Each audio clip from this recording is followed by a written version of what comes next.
Dear all, good morning, everyone present in this August gathering, and some of you joining us virtually. Since it's a hybrid event, some of the participants would be joining us virtually as well. I'm aware that this might be a little early for some of you present here. Thank you for making this up. I, Purushinder Singh, on behalf of CUTS International, welcome everyone to our first physical workshop of the series Dialogues on Deliverables to Deliveries under the Defense News Conclave, Stories of US-India Defense and Security Partnership, which has been supported by the US Department of State through US Consulate General, Kolkata. Thank you everyone for making up. Before we dive into the informative and fruitful panel discussions and commence the day, just setting out some house announcements. Today there would be two sessions of 1 hour and 30 minutes each. The panel discussion will be for 1 hour and 15 minutes, after which we'll have a Q&A session. So I would encourage to put in your questions. We encourage the members of the panel joining virtually to keep their cameras on during the session and phones off unless you are speaking. I will request the audience members to keep their cell phones on silent mode or aeroplane mode preferably. It is encouraged that audience members pose their questions indicating relevant speakers to make this session even more interactive. Now, there's a slight delay or change in the event and proceedings. We would start by opening remarks by Bipul Chattopadhyay. He's Executive Director, CUTS International, which would be followed immediately by the first panel discussion. That would be from 10 to 11:30. 11:30, we would have keynote address by Colonel Hess from US Army Attaché from US Embassy Delhi. And then we would break out at 11:45 for tea and coffee networking session. And post which 12, we would have the concluding of the second session, 12 to 1:30. So before further delay, I would like to call upon Bipul Chattopadhyay, Executive Director, CUTS International, for his opening remarks and opening the event. Okay.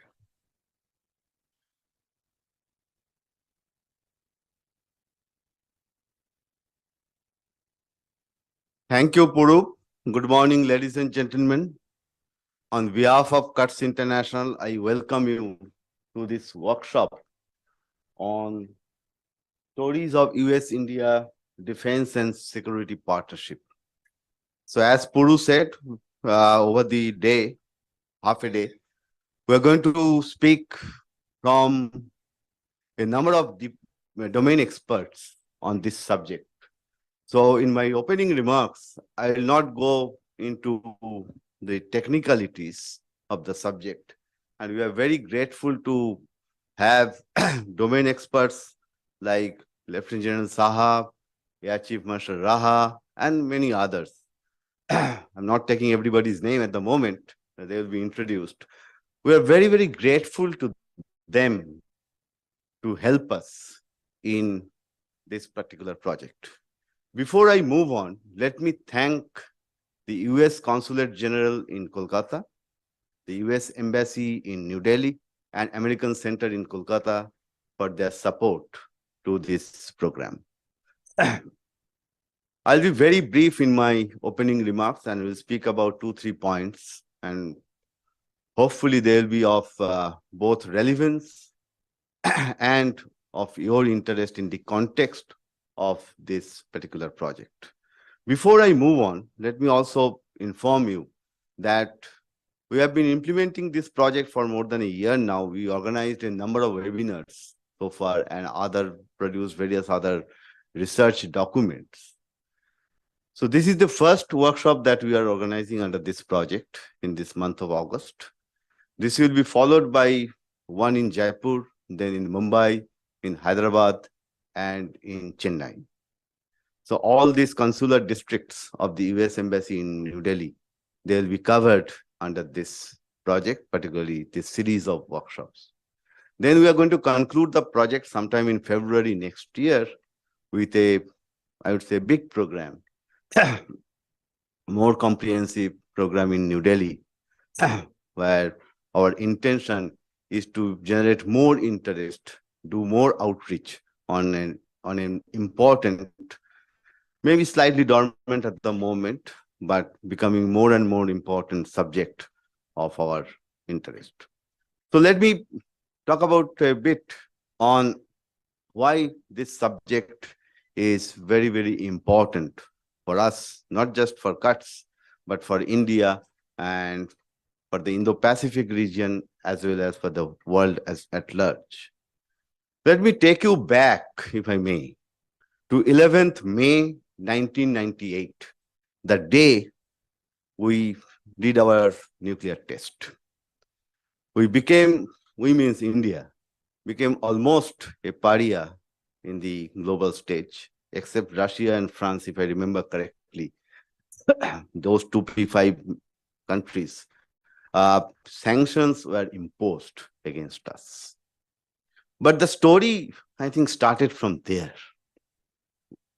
Within just about a year, I remember, and Viran Saha and others, they would recall much more vividly, I may say, that the dialogue between US and India started. Stope Ralbot, Jaswant Singh ji, they first started talking about it. Then there is a series of phone calls, series of dialogues, series of meetings. And that's where I think the new era of US-India partnership started from there. Why is it so? That is my hypothesis as follows. In 1951, our size of our economy was about $60 billion. It got doubled in 20 years in 1971, around 120, $125 billion. It got doubled again in another 20 years in 1991. Then came the reforms. And by the end of that decade, it was very clear that while earlier India took 2 decades to double its economic size or the size of its economy, it's going to happen within that decade, in half of that time. So the one good thing about the Americans is that they understand market, they understand business. So there is that business, huge business opportunity with this huge population and the increase in population, increase in market size. So that, among other various other factors, including purely defense related, security related factors, that I think brought us together. Then we doubled our income in around 2000, 2001. Then another doubling took place in 2011. Then another doubling, by the way, in another 10 years. And we are all set to double our size of our economy in just about 5 years.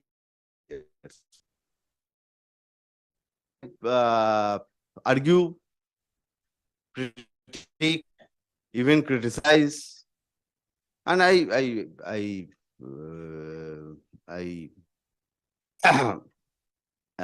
if not agree, but I understand those things. But I tend to agree more with this recent report, which has been prepared by the Goldman Sachs, that by 2075, the size of our economy is going to surpass that of the United States of America. And not just that, more importantly, it's going to be almost equal to, very close gap with China. So if I look at the World Power Index, which is prepared by very good index, very good methodology, annually by Lowy Institute in Australia, the power gap between India and other major powers, that is also coming down. And that, I think, also explains partnership is growing by the day. So that's one point that I would like to emphasize on in my opening remarks. Then, of course, all these major developments started taking place one by one. Basic partnerships, all 4 basic partnerships. Don't ask me, I don't remember them. I'm not a domain expert. They are there. The civilian nuclear deal is there. It's yet to take off in a big sense, but that's another story. Then came this official state visit of our Prime Minister a couple of months back. And it's not just defense and security matters. We have to look at it much more holistically. Now, India is the only developing country which is a member of Critical Minerals Partnership. India is a member of Artemis Accord. There is this ISET, Initiative on Critical and Emerging Technologies. So all these have to be taken together. And of course, the Indo-Pacific Economic Framework for Prosperity. So all these things have to be taken together. We have to work on them dispassionately to see that how we can take forward our partnership at the next level. And I think it is now going to grow because this is another hypothesis that I have. Unless India is secured, and this is both ways, I think, and Taiwan is secured, then the world security is at a very serious, would be at a very, very serious situation. So what we are now, I think we are now at a stage where we see that we used to say all this, we still say that democracy can deliver. I think we are now going into the next stage where we can start saying that democracy has delivered. And that I think is a major message that is coming out of this partnership. Now, my third and final point, which I would like to place before you, and this may be slightly controversial, is that there is one school of thought, may not be in our country, but more in the context of the Ukraine war, which is still going on, unfortunately, that by acquiring all these modern equipments, whether by the army or by Air Force or by Navy, are we kind of, taking that experience forward, that even human missiles, they are not that effective on the border. Russia has effectively disabled them. Whereas very simple commercial drone, which we see in our market, with some improvisation, with some innovation, those drones are perhaps much more effective for Ukraine. So this debate between this very modern equipments and this simple technology, this debate, I think, has already started. I'm referring to a very interesting article which appeared in Financial Times a few weeks back. I guess Manu must have read it, with a question mark. Are we seeing a modern Maginot Line or not? I guess most of you, if not all of you, they are aware of the Maginot Line, that how Germany circumvented it by entering France through Luxembourg and then Belgium, avoiding the usual border, France-Germany border. Then Maginot Line became ineffective. And my answer, though it's not, it's a tentative answer, my answer is perhaps both no and yes.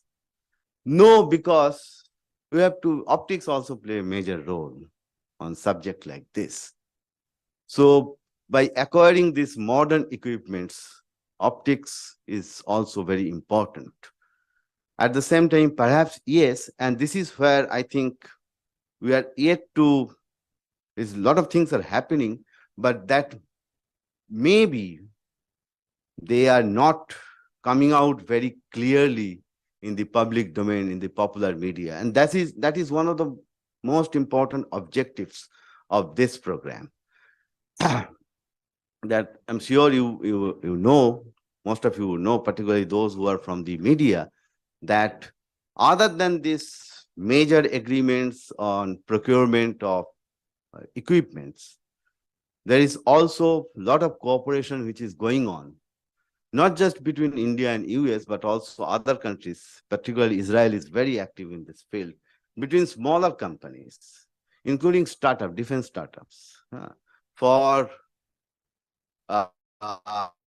for innovation. And that, I guess, is going to be very, very effective going forward. So the time has not yet come to answer that question. I request our esteemed panelists to deal a bit on this particular aspect of this partnership going forward. So I think this partnership is already quite strong and is going to grow. But another major thing which I would like to talk about and then stop is that this also is already creating, and going forward is going to create more misinformation and disinformation, right? So distorted information, completely misleading information. I'll give you just one example. We are yet to even start negotiating on this Predator drone, if I understand correctly. You just had an MOU, right?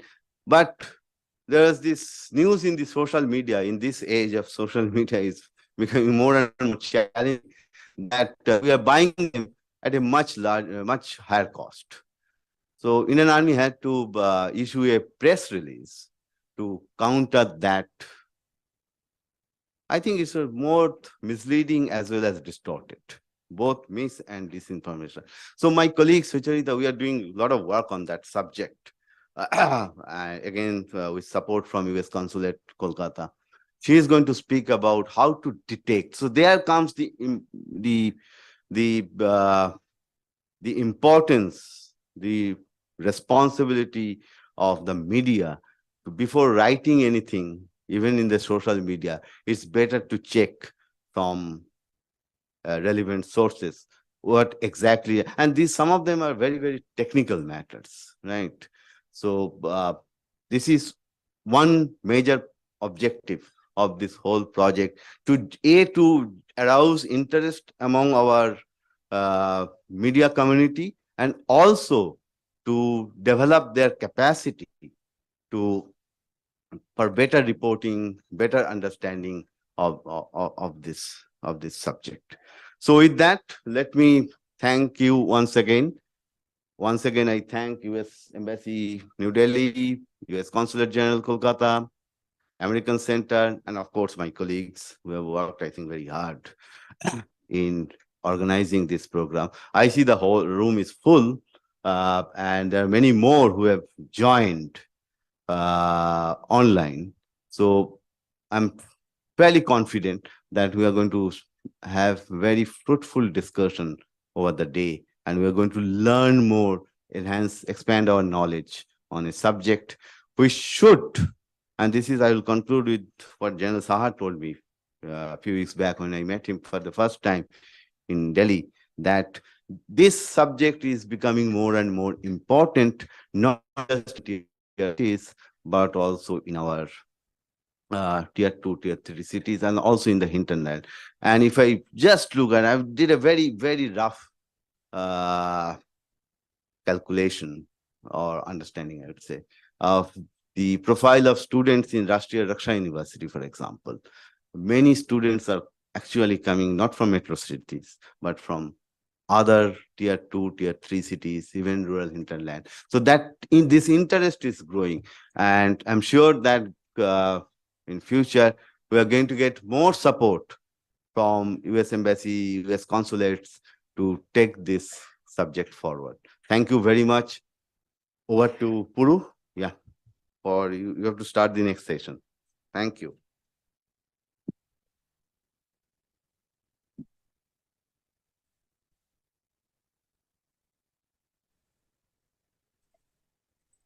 Thank you, Bipul Chattopadhyay, for your opening remarks. It was rightly mentioned that in the aftermath of nuclear tests, 1998, and we are sitting in 2023. So that is exactly 25 years of US-India relations, and how we see the next 25, where India want to become a developed nation by 2047. So look forward to that. Now I would like to start with the session 1, and I would like to call upon this stage our chair and moderator, Lieutenant General Subrata Saha, who would then introduce our panelist and start the session. We would just require a minute and a half to organize the table. General Saha he's a former Deputy Chief of Army Staff and a recipient of Param Vashish Seva Medal, YSM Youth Seva Medal, Vashish Seva Medal. Post-retirement, he was nominated twice as member National Security Advisory Board, founding director School of Defense and Strategic Studies, RRU, and founding DG SIDM. Also, I would like to call upon the other panelists, Shekhar Dutt, who would be joining us virtually. Professor Chintamani Mahapatra,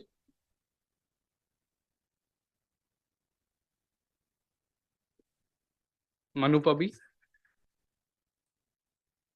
and Arun Ramchandani, who would also be joining us virtually. General Saha, the stage is yours, and we open for significance of US-India defense and security partnership. A very good morning to you all, ladies and gentlemen. At the outset, I wish to thank the organizers, CUTS International, Vipul Chattopadhyay, the US State Department represented here by the US Embassy, US Consulate here, and the American Center. I'm really delighted that you all have taken up this mission of sensitizing people on this rather complex and cautious relationship. I think Vipul has highlighted that in ample measure because many have defined this as the most defining relationship of this century. Some have called it the most consequential relationship. So one way or the other, I think the significance is very well understood. As we all do realize, United States and India have a very wide-ranging strategic partnership. Why I say wide-ranging? Because somewhere it reflects, I think, common values. It reflects a very strong respect for democratic traditions. And of course, there is strategic convergence and common interests, whether they are in terms of a rule-based international order, whether it is in terms of free flow of commercial traffic, whether it is counterterrorism or countering violent extremism, or for that matter, non-proliferation of weapons of mass destruction. So just as well that this relationship has taken a very cautious and deliberate trajectory. Go to the next slide, please, Deepmala. As you can see in this slide flashed in front of you, although I have put the starting at 1995, but to be fair, actually, we can go back a little earlier, almost a decade earlier, to the times of Rajiv Gandhi when he was wanting US-India defense technology partnership. It didn't see much light, actually. It's only in 1991 when Lieutenant General, who was commanding the US Army Pacific by the name Kik Leiter, he's the one who, after a visit to India, submitted proposals in which he suggested, inter-service cooperation between the 3 services in India and the 4 in the US. And he also suggested starting off with some kind of military cooperation to give a beginning to this. Well, eventually it's in 1995, actually, very officially we signed the first agreed minutes of defense relations. That actually marks the beginning of the era, beginning of the new era. And soon after the signature of that agreement, as Vipul mentioned, we had this 1998 nuclear blast. Despite all the heat in Pokhran, the relationship completely froze. And most of you are aware of those famous 18 rounds of Jaswant Singh and Stope Talbot dialogue that finally, brought about that shift in perceptions. And eventually, in 2000, Prime Minister Atal Bihari Vajpayee, he welcomed Bill Clinton. So After that, again, things came back on track and all sanctions were lifted. And eventually in 2005, we signed the new framework for US-India defense relations for a span of 10 years, really speaking, charting out a pretty ambitious course. But despite that, as I said, deliberate and cautious trajectory, in 2013, we signed the Joint Declaration of Defense Cooperation, in which we achieved the status of what is called the closest ally. So in that sense, closest partnership, sorry. In that sense, it allowed some sort of exchange in terms of technology, in terms of information and so on. But ultimately, it's in 2015 that we renewed this framework of US-India defense relationship. Mr. Shekhar Dutt was the defense secretary that time, and he was quite instrumental in this, so I'm sure he will talk a little more. 2016, between Barack Obama and Prime Minister Modi, they announced India as a major defense partner. This had significance from 2 points of view. One, the fact that it had the backing of the US Congress. So in other words, it had legal, validity. And second, of course, as in all previous such endorsements, it gave us, it elevated the sort of defense and technology trade relationship. Between and around the same time, actually, we also started this DTTI and the renewal of the framework of US-India defense relationship. DTTI has its own story, time permitting. I'll try and touch upon it during Q&A. And finally, we have seen in 2018, when the 2+2 ministerial dialogue came, on both sides, these bureaucratic inadequacies in terms of not talking to each other, MOD and ME on our side, and the State Department and Defense Department on their side, finally, even that was ironed out. And I think this 2+2 has really been instrumental in bringing pace or accelerating the closeness of this relationship. And ultimately, of course, 2023, this is very, very fresh. All of us have seen how we have gone the step further to sign on this initiative for critical and emerging technologies. Although it was announced in May 2022, but I put 2023 because the first NSA's meeting was held in January this year. Why I emphasize this point, if you notice, now this relationship is actually being driven by the National Security Council Secretariat on their side as much as on our side, i.e. directly under the PMO and the President. So that is the significance of what it is. Vipul mentioned about the 4 foundational agreements. They are over there along with the timelines given on the slide. You can take a look. Essentially, the first one allowed to make sure that you kept each other's information confidential.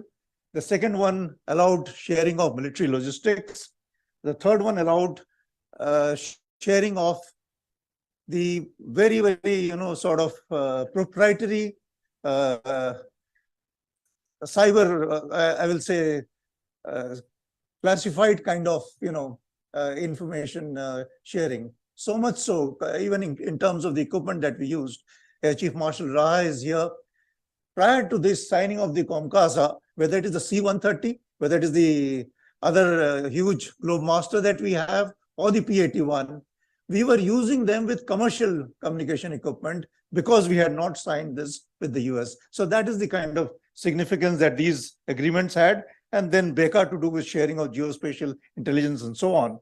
Equally, to support these 4 foundational agreements was these 2, which is the STA, which is the Strategic Trade Authorization, which helps in overcoming export controls, and the next one, that is the ISA, Industrial Security Annex, which permits cooperation between our industries, private sector industries, and the US. So that is the whole trajectory, if you will, and I think it conveys a lot. Okay, go next. Vipul highlighted the economic dimension of this relationship, but we all understand that somewhere, unless and until economics is undergirded by strong security, you can't function. So therefore, it makes sense that we are investing now in this range. So here you see the graph which I try to put down with information from the Center for International Policy, Security Assistance Monitor. This graph is also quite indicative on how this relationship has developed. So post 2008, if you see, we have had this whole range of military equipment that started coming to India, and now we are slowly moving into the domain of what I would call a technological partnership besides the arms alone. So somewhere, in the middle of all this, as we all understand, is security. And when we talk about security, the core, I think, is the Indo-Pacific, which is giving the strength or giving the inspiration or the drive to this strategic partnership. Go next, please. So this is what our Prime Minister Modi, as recently as June, announced India's vision of the Indo-Pacific. You can just see it over there.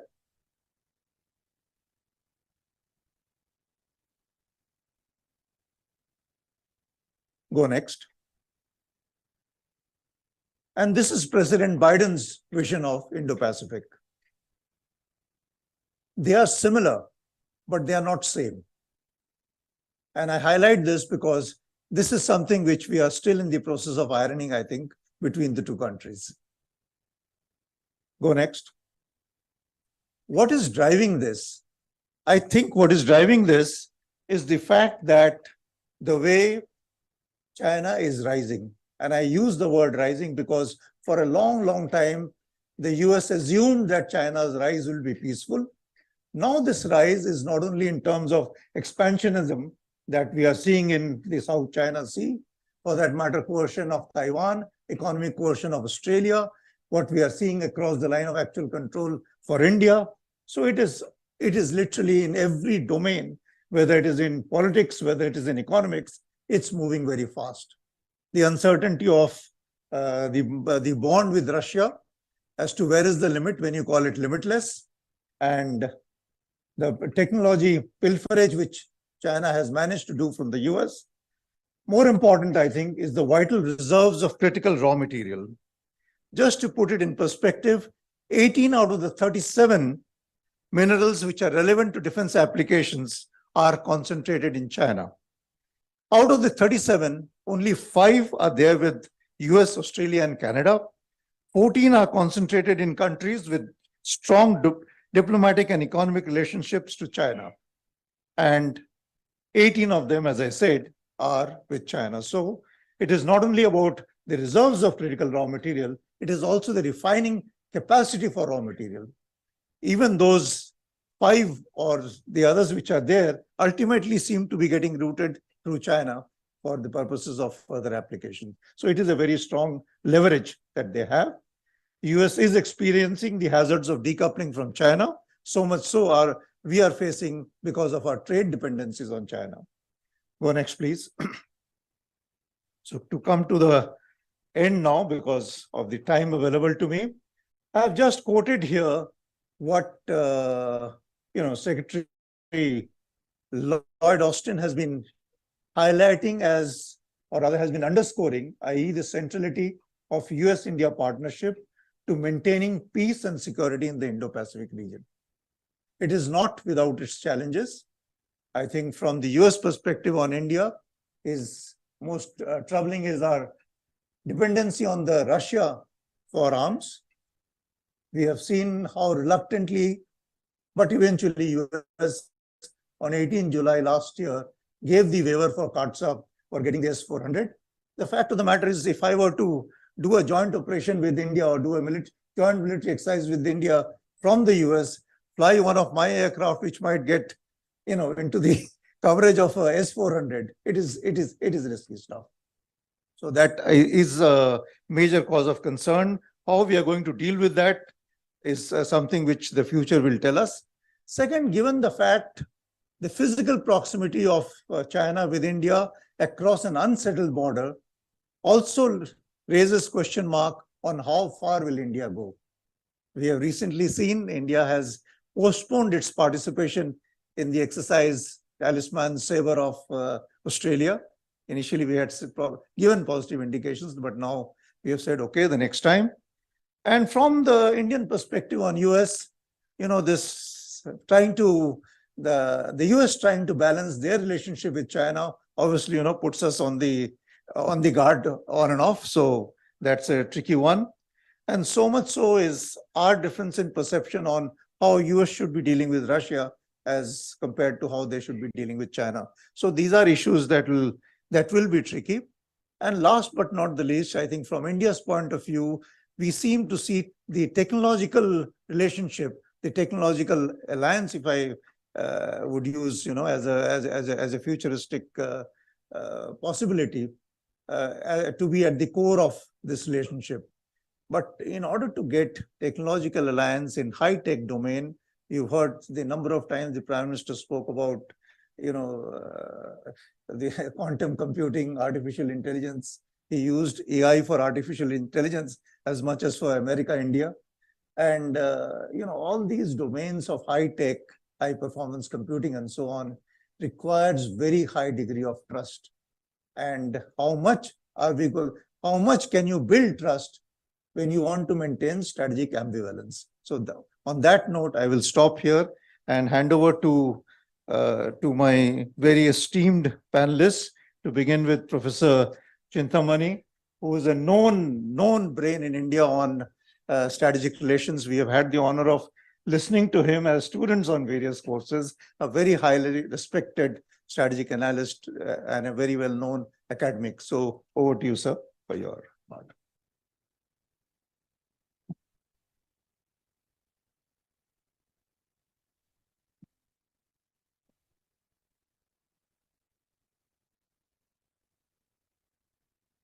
Namaskar, good morning, General Shah, Vipulji, distinguished people in the audience. Let me at the outset deeply thank CUTS International for giving me an opportunity to interact with so many knowledgeable people on such a tricky, but at the same time so significant theme, US-India relationship. Vipulji and General Shah have given you benchmarks of how the relationship has improved. For more than 40 years, I have been watching this relationship between India and the US now. Now, when you see the benchmarks, the way it has slowly improved from 1991 Declator proposal to 1995 agreed minutes on defense cooperation and things like that, it has been a roller coaster ride. It's not a smooth relationship. However, through that ups and downs, through that peaks and valleys, the relationship has gone up and up and up. And General Shah told you the story of how the relationship today is much better than it was ever before.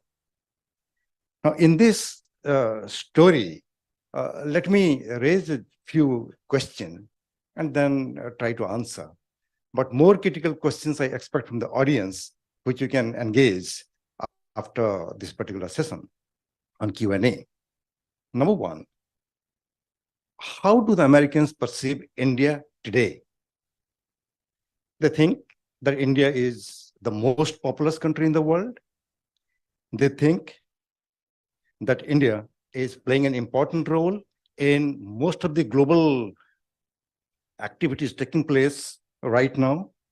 It is a very rich civilization with a great history, and that it has got a critical geography located astride vital sea lanes and energy lanes.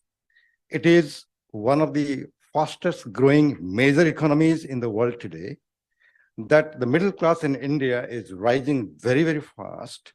And then, of course, in India today, we have a very vigorous science and technology sectors. India, unlike in the past, is a nuclear power and a missile power. It is a space power. This is what the Americans look at India today. How did they look at India earlier, after the end of Second World War, when the US emerged as a superpower? There was no concept of superpower before World War II. And at that time, India was a newly born baby as an independent state after centuries of foreign rule. By and large, they looked at India as a country of snake charmers, naked fakirs, and a tremendous amount of demographic burden, not the most populous country in the world. where the largest concentration of illiterates in the world were in India.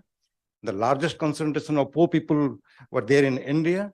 And that in India, the government is following an economic policy which doesn't gel with their economic philosophy of free enterprise and free trade. And this a kind of socialistic pattern of economy that India is following. So the American business and traders did not have any opening in India. And whatever little they had was very little, very little. And of course, India adopted a foreign policy strategy called non-alignment, which was by and large anti-American. From that kind of perception, just now I told you how they perceive today.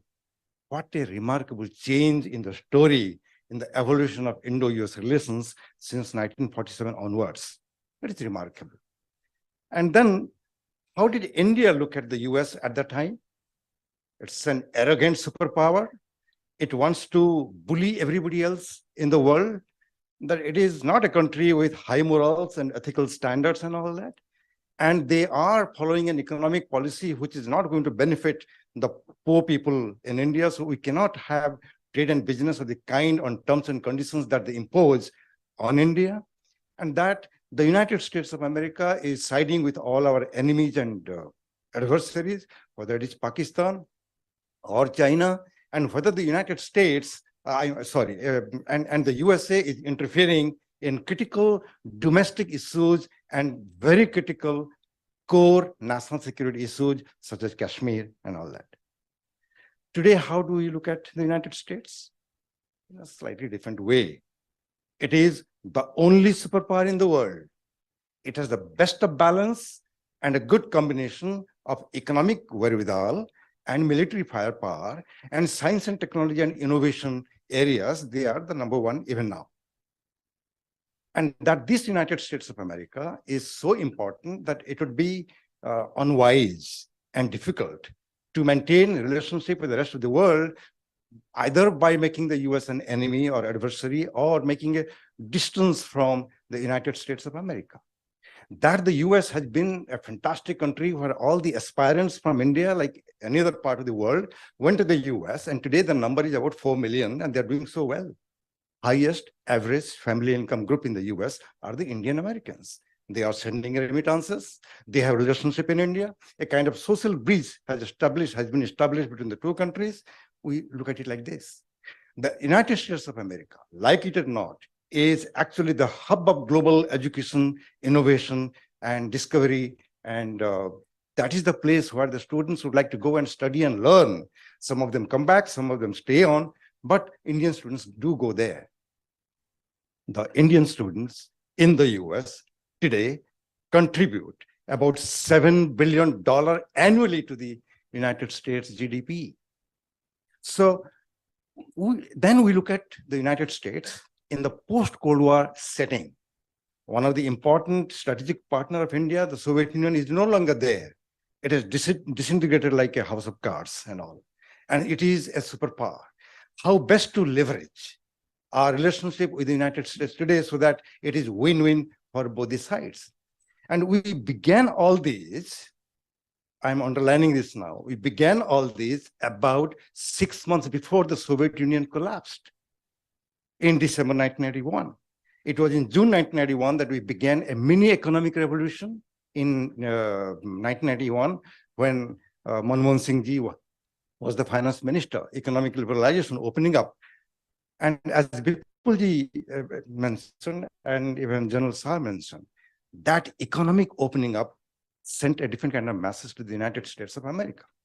This country is no longer going to follow the socialist pattern of society. It has opened up its economy. Its middle class is rising. It's a huge, huge, huge market. And why not go and do business and trade there? So from then on,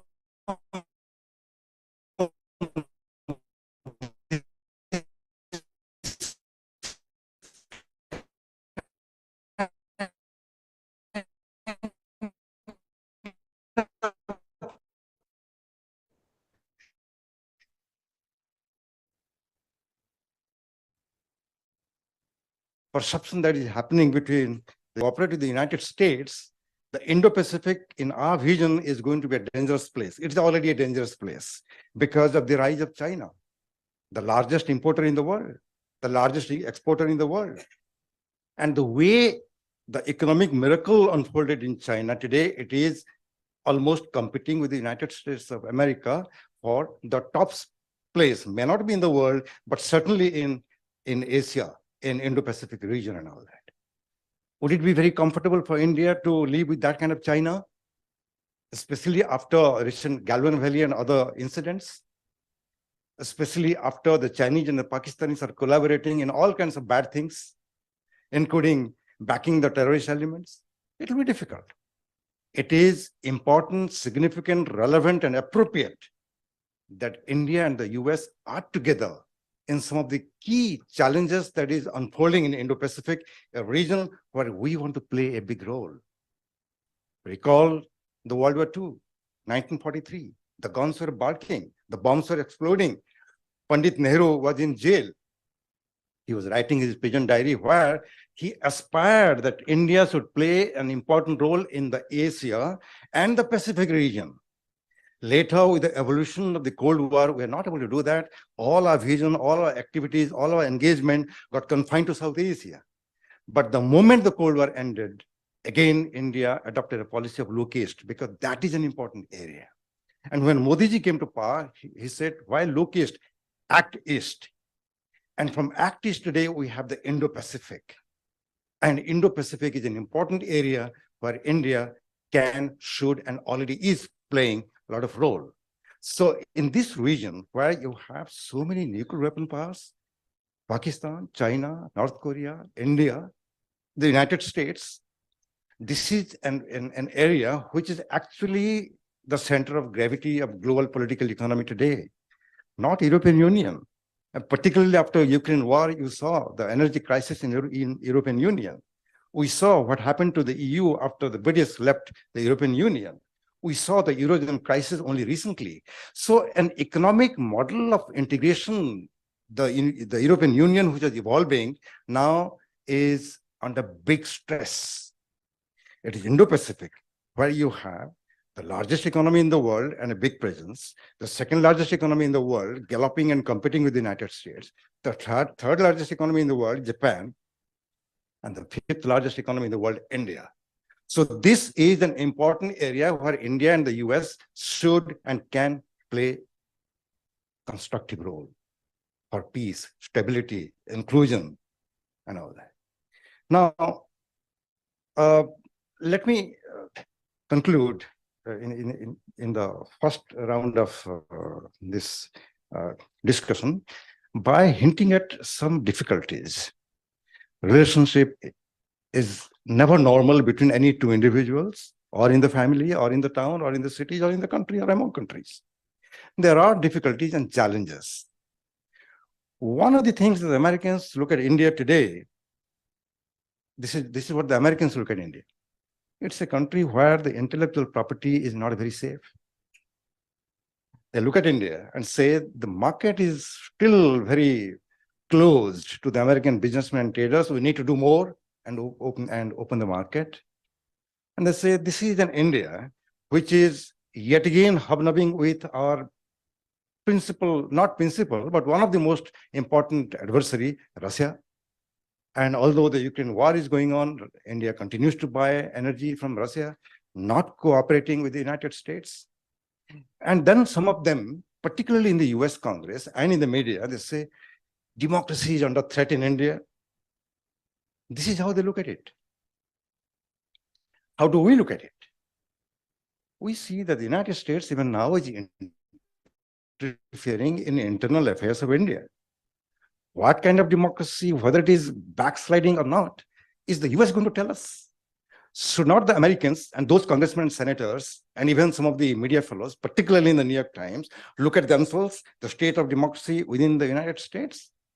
How can we rely on a country which wants to have good defense cooperation with India, and every other day they'll say, your democracy is not working well, you have the CAA, you have the abrogation of Article 370, none of your business. This is what we do. So in matters of defense and security, which is so important, can we sustain such a relationship or improve such a relationship if the political minds are not together, if the economic challenges are Very many? That is the question. All said and done, India is no longer the India of 1940s. Today, the Indian companies have invested roughly about $40 billion in the US market, creating 400,000 plus jobs. American companies have invested about $45 billion in India, and they're also creating jobs. You cannot identify a single big American company which has not invested in India. I'll be happy to know if there are any big 5 American companies which have invested in Pakistan. So the situation is really good, but the perception is important. Again, I'll quote General Shah, the optics are equally important.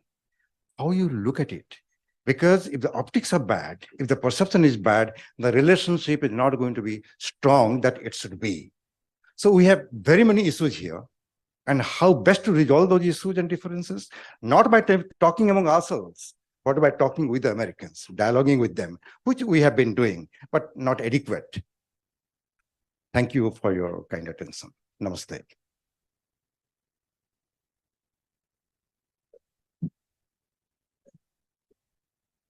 Thank you very much, Professor Chintamani. What an illuminating, all-encompassing discourse that you have put out for us. If you recall between what I had shown you in that trajectory and what Professor Chintamani has said, the good news is on both sides, this relationship seems to have bipartisan acceptance, despite this, little pinpricks here and there. Because if you go back to, and I'm relating it to the next speaker, the framework was first signed in 2005 with Pranab Mukherjee as the Defense Minister, Congress. It was given the boost in 15 by Parikar and Carter on the US side. But so really speaking, whether it is the Congress or the Bharatiya Janata Party, or on the other side, whether it is the Democrat or the Republic, you see it's a very sustaining kind of thing with all the ups and downs, as it were. So the next speaker was very, very instrumental in 2005 as the Defense Secretary, but as you all know, he later was the governor of Chhattisgarh. And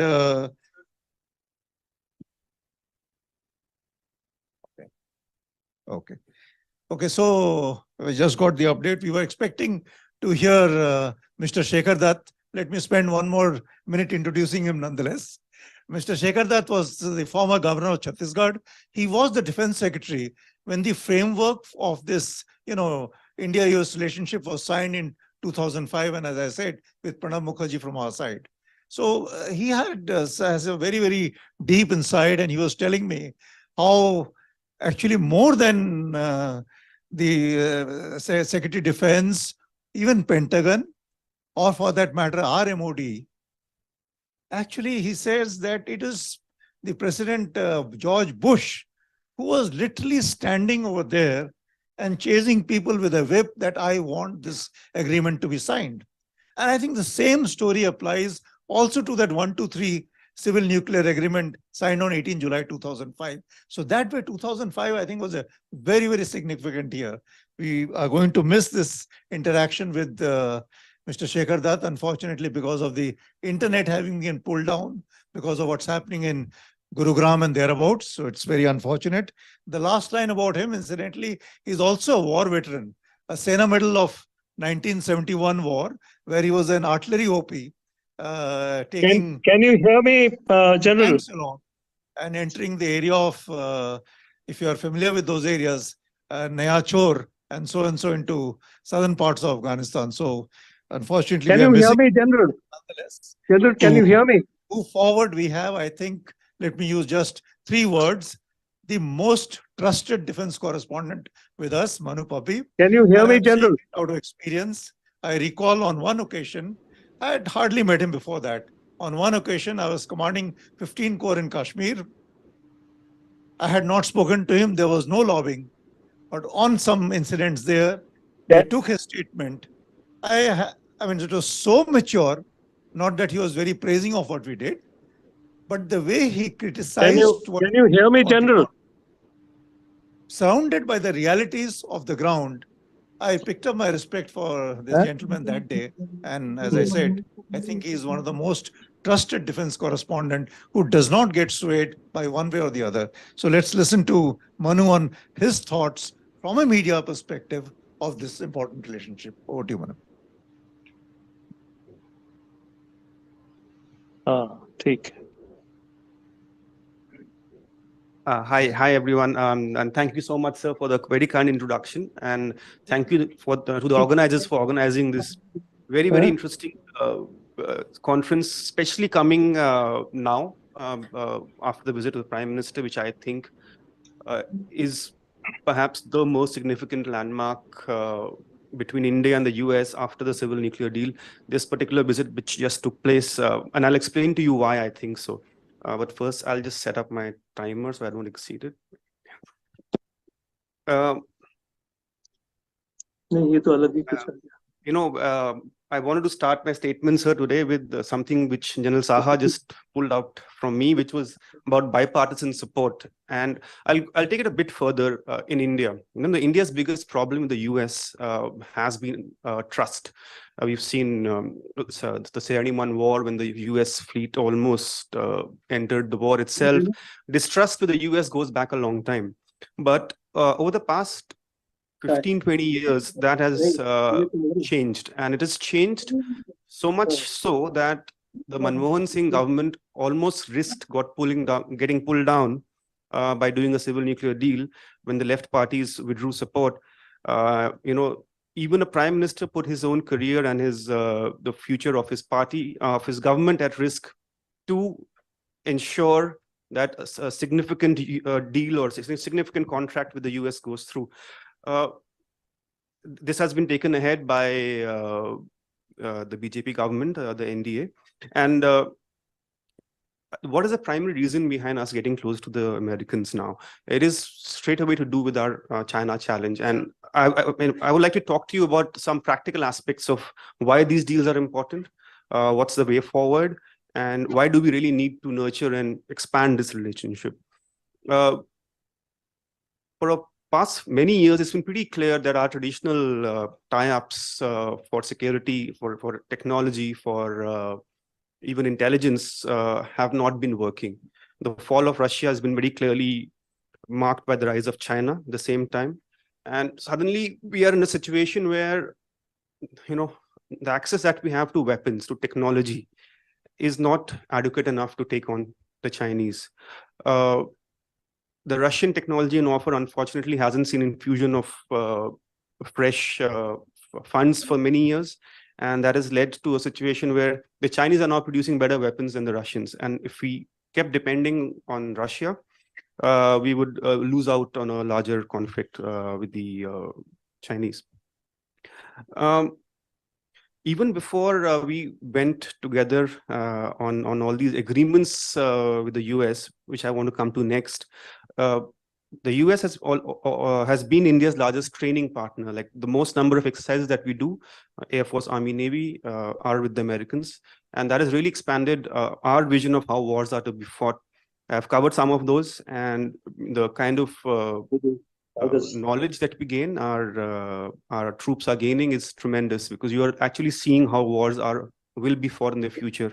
And as is very clear from the Ukraine-Russia conflict, if you're still fighting in the old way, you will face problems. The Americans have been really able to give Ukraine the technological edge, the intelligence warfare edge to hold off Russia for such a long time. On these agreements that General Saha also referred to, I want to share with you how they are helping us and why do we need them.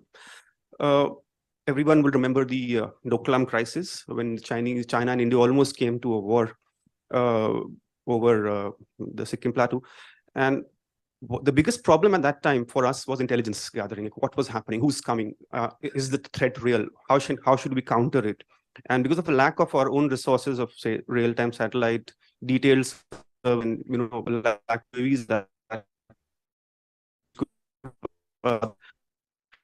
agreement with the Americans, sharing of geospatial information and real-time imagery also between the two militaries.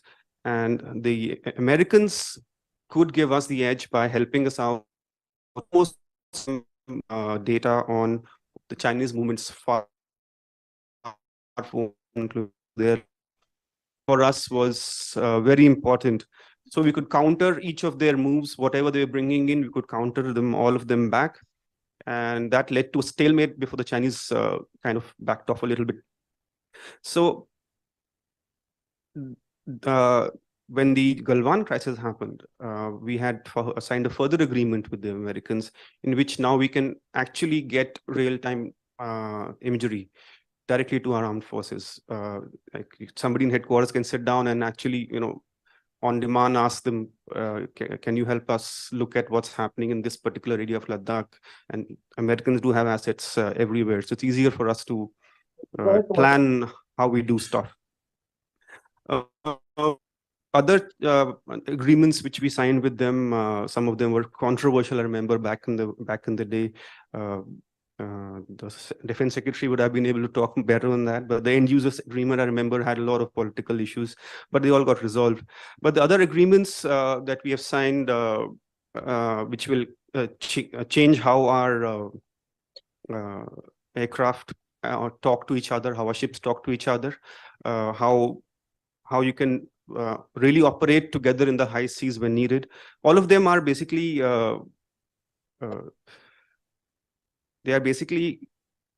bringing the two countries' militaries close to each other. Like we will soon be at a stage where we can operate together, and that will be that brings me to the next part of my thing, is that why are we doing all of this? Is again, it is the China challenge, and we have seen from Galwan, we've seen from the Arunachal side of the border that that's going to become more and more relevant, and more so in the maritime domain in the coming days.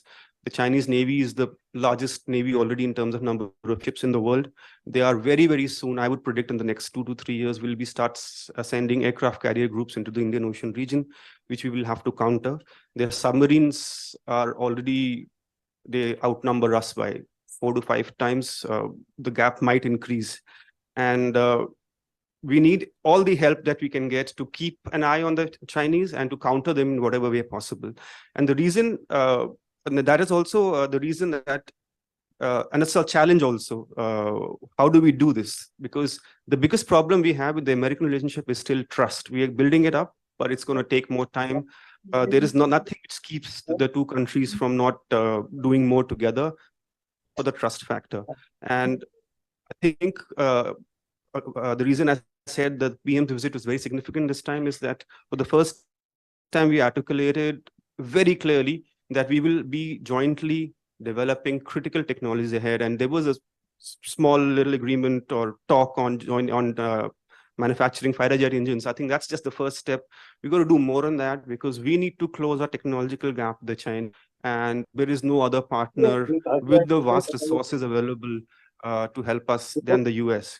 Unfortunately, the US has trust issues with us also. So sharing of technology for them is not easy. So the practical sharing and how it happens in the coming few years will define where we go on that.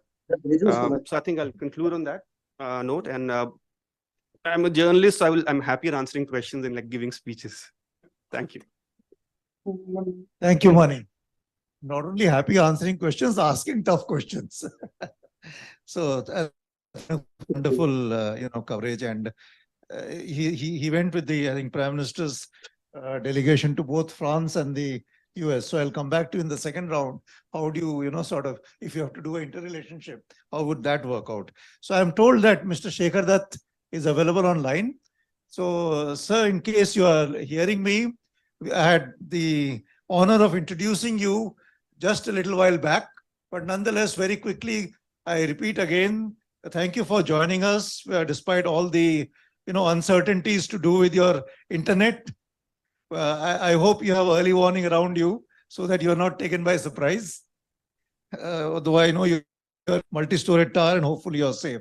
So here we have Mr. Shekhar Dutt, former governor of Chhattisgarh, the defense secretary at the time of, or rather the backbone of the framework of US-India defense relationship 2005. and of course, a war veteran who was awarded the Sena Medal Gallantry for his actions in 1971. So it's over to you, and we wish to listen to you on how the whole thing evolved, particularly around that, very, very important agreement. Over to you, sir. Thank you very much, General. Good morning to everybody. Actually, I have heard very little of the proceedings so far.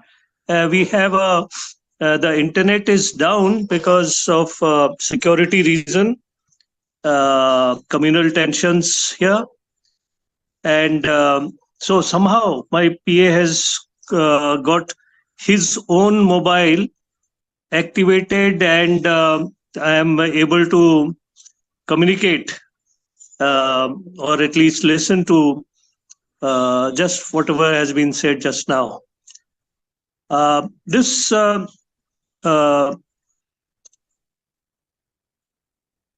this dialogue with the US has been extremely useful because it allows both India and USA to take the advantage of each other's presence and willingness. Main thing is willingness to do economic, social, and security partnerships. Willingness to take on, if required, a common adversary, namely China. However, as you must have seen, USA is also trying to make up with China. So it's not just belligerence or shouting at each other. It is also shown that it is willing to make up and bring the affair to normalcy. Failing which, USA is seizing or finding new opportunities and seizing them. So that's the message which is being sent to the Chinese. As far as India is concerned, it is always in US's interest to keep India on their side, share technologies, and share the amount of information which is which they are or their companies are willing to part with. Now, I think a bigger possibility is if Indian companies make joint ventures, become part of the global chain of US companies. This way, each sector would benefit from each other's expertise and the of increasing the partner levels. What I'm saying is one USA, one India need not make two countries. One USA, one India is 11, and therefore seize the opportunities of the world.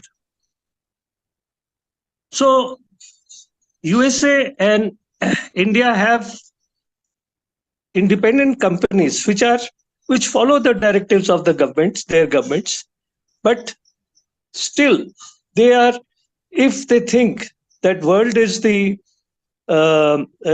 target, then many things can be done together, and that is what should be done.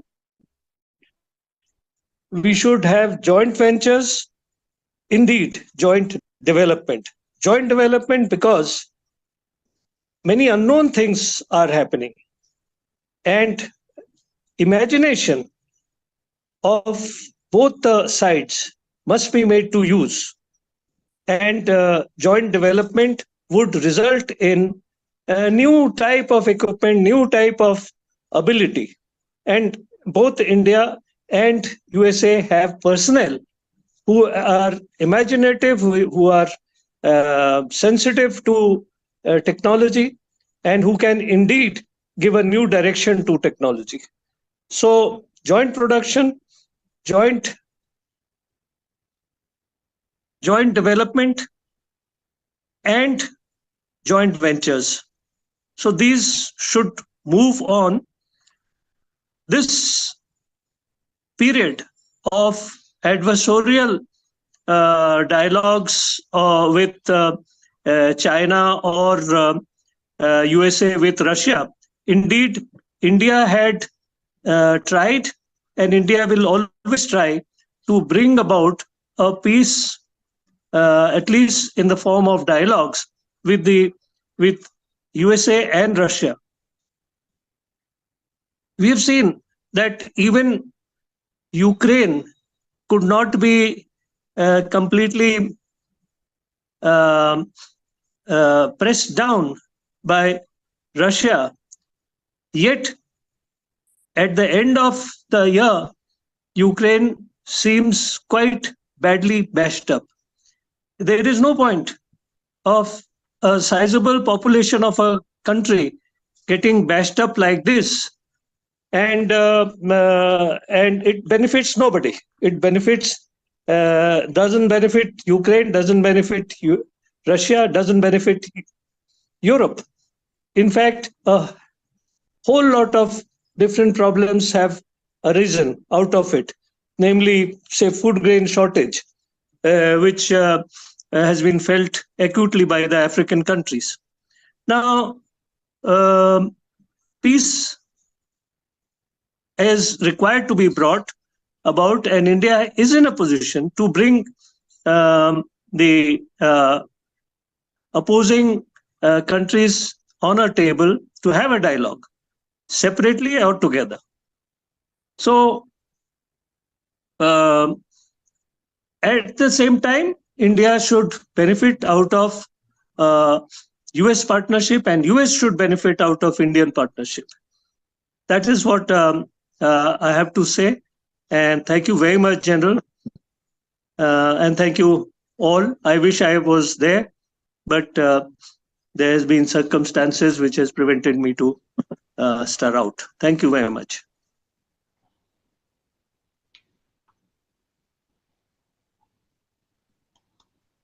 So thank you very much, sir, for giving us this discourse, despite all the uncertainty that you have gone through in the last 3-4 days. And we are really grateful to you for what you have covered. And we look forward to your coming in, hopefully again for the second round. And some nice points you just heard from Mr. Shekhar Dutt. And our next speaker, we have quite coincidentally, because he spoke about partnership, Mr. Shekhar Dutt spoke about partnership, private industries in India and the industries in the US. Frankly speaking, having put in so many years in uniform, one wisdom that I got in my last assignment was this business of economics and business of business.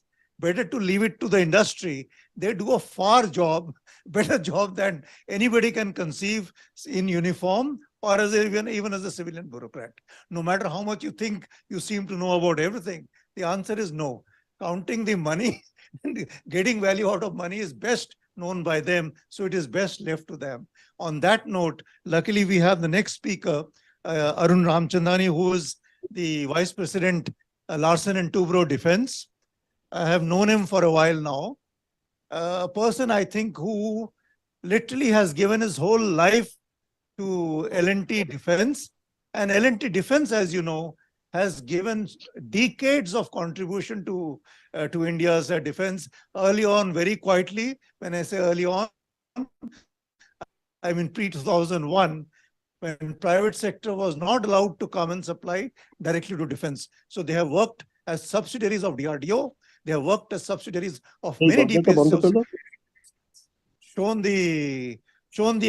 the deep pockets to remain invested. And now, of course, they are both getting returns of investment in terms of money, in terms of the recognition. You have seen Prime Minister Modi has visited their facility in Hazira, where they are making the self-propelled guns. So that is where L&T is today. And we are so lucky to have him. And on this occasion, if you're already listening to me, Arun, on behalf of all of us here, allow me to wish you a very happy birthday. Today is so you've already brought smiles on every face over here. So it's over to you, Arun, on your perceptions on the India-US defense relations. How is the private sector taking it? How much hope do you see? You have shown enough patience with the defense of India. Will you show enough patience with the Indo-US framework in terms of the bureaucracies unique to both the countries, the acquisition processes which are complex in both the countries? Are you ready to see through that also? Will L&T see through that also with the same patience? So it's over to you, Arun. Thank you, General Shah, and good morning to all the distinguished people there on the panel and in the audience.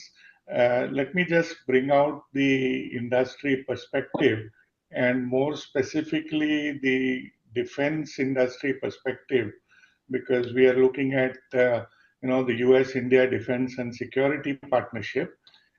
And let me just say that this partnership has been one of stops and starts.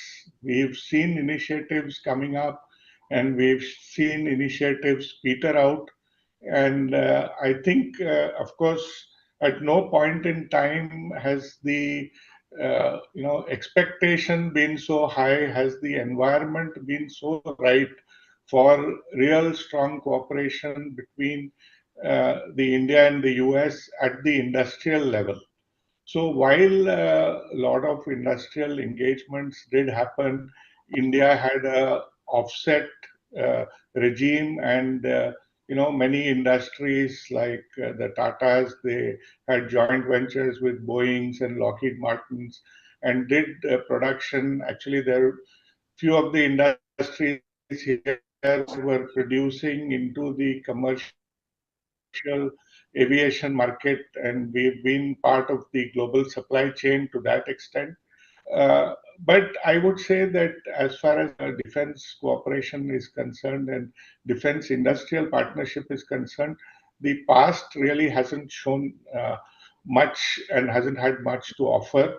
I would say the biggest stumbling block has been the US regulations. So, like General Shah said, if we find the Indian bureaucracy cumbersome and hard to get by from an industrial perspective, the US State Department is probably multifold in its complexity and the ease of navigation through them.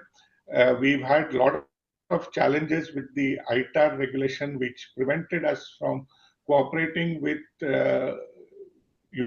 US defense industry and participating together on joint programs for the Indian market as well as the international market.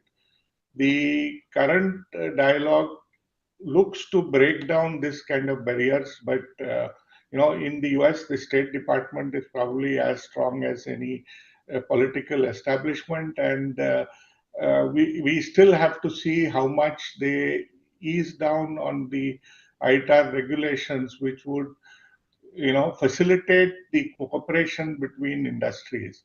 Quite typically, when we look to cooperate with the US industry, it all starts with signing the MTAR and various regulatory agreements, and that takes so much of time that it becomes impossible to cooperate on a commercial program. That said, we are quite hopeful that this initiative on critical and emerging technologies, which was announced in May 2022 and officially launched in Jan 23, will help in strengthening the innovation ecosystem of both the countries, drive defense innovation and technology cooperation, help in creating resilient semiconductor supply chains, create space cooperation, bring in STEM talent, and bring in next generation telecommunications. Now, these are areas where today India and US can cooperate on co-development. so far we've always talked about transfer of technology, and I have a lot of reservations on what really is transfer of technology. In while it sounds like a fancy term, in reality, it essentially is a transfer of processes, but you really don't get any technology or the ability or the know-how or know why and the ability to build those kind of products. But in this new generation, critical and emerging technology partnerships, I see a possibility that we can get together and start developing together technologies of the future, which would give us uh, a good stand on really having IPs together and being on an equal footing to build products of the future together. So I think there is certainly a lot of hope. There is today, I mean, I would say that as an industry over the last 15, 20 years, we really didn't look for partnerships in the US. We found it more convenient to look at countries like Israel and France and others to work together and build products here. But today, I think the environment is right. The base has been set, and it remains to be seen that what happens on the ground level, how much of the regulations are eased up, and how well we as industry can partner together. I already see a good number of startups who have started, engaging with the US firms, and they are getting funding from US firms, and they are looking at, taking their products in. So there is, I would say, there is some traction. Uh, there is also a lot to be done on reciprocal defense procurement agreements. All said and done, it's not easy for an Indian company to go and set up shop in the US to start selling to the US defense. We really don't have that kind of reciprocity of agreement and security of supply arrangements which the US has with other countries. So I do hope that India gets that kind of a status, and we are able to grow industrial cooperation in these times. Thank you. I'll stop here for now. Thank you, Arun. I must, on a lighter note, I quote unquote lighter note, I must also accept the way L&T is also very quickly evolving. Why I say this? I like the way you said that, L&T has ventured into cooperation with Israel, France, and others. With your permission, I will expose the others to the people sitting here. That is Russia. L&T has done a lot of good work with Russia, but then by seeing the changing geopolitics, you see how industries are much more agile than the government is. So that it brings me back to my earlier point that some things are better left to industry to negotiate and get value for both the countries. And I think, thank you, Arun, for a wonderful discourse, and your point on reciprocal defense production agreement, I think is a brilliant point, which I think the CUT's recommendations can definitely take up and take it forward. So now we have time for the second round. And I'm sure I don't have to tell Professor Chintamani what to speak or not to. But sir, I would like you to just touch upon two thoughts that crossed my mind, because you're the only speaker really out of all of us who spoke about Pakistan in passing. So now the fact of the matter is we have this China-Pakistan nexus, So there is a very different perception of China with an adjunct called Pakistan when we see it as opposed to what the US sees it. For the US, it is at best an irritant. Whereas for us, this combination is bloody potent.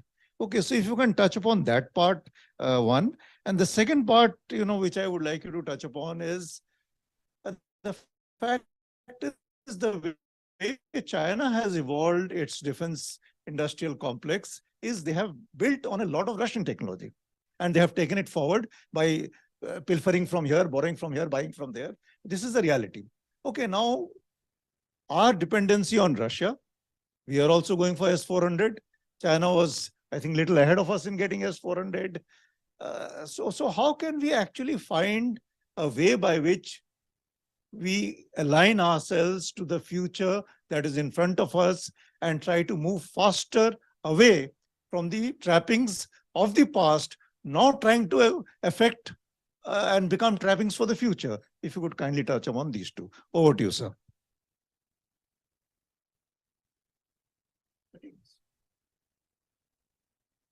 Thank you.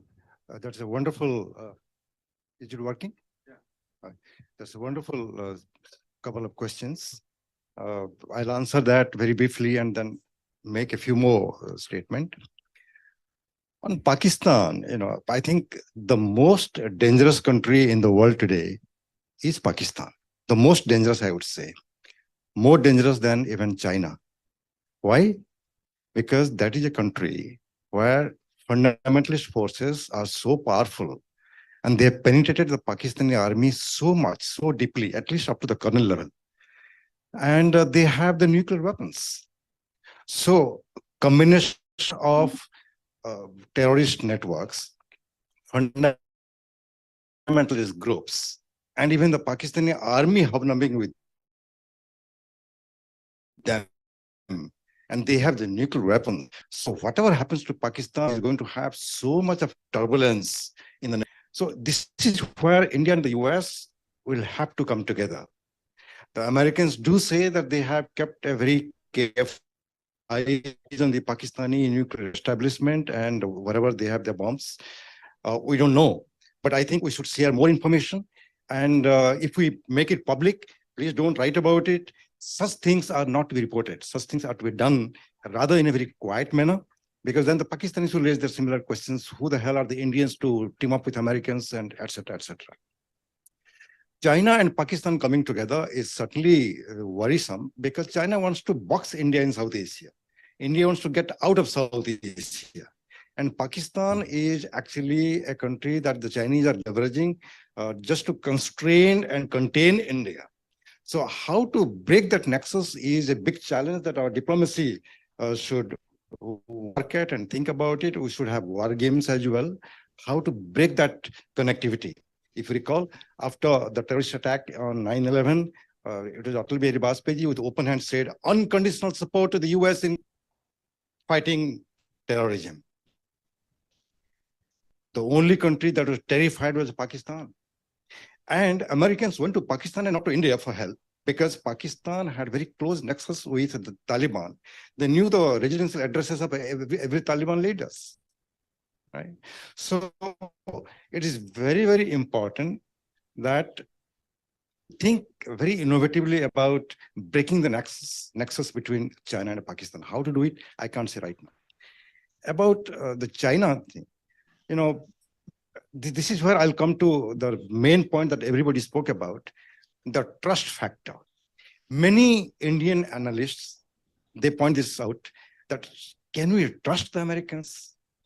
We openly say that and we write it out and we talk about it in our conferences.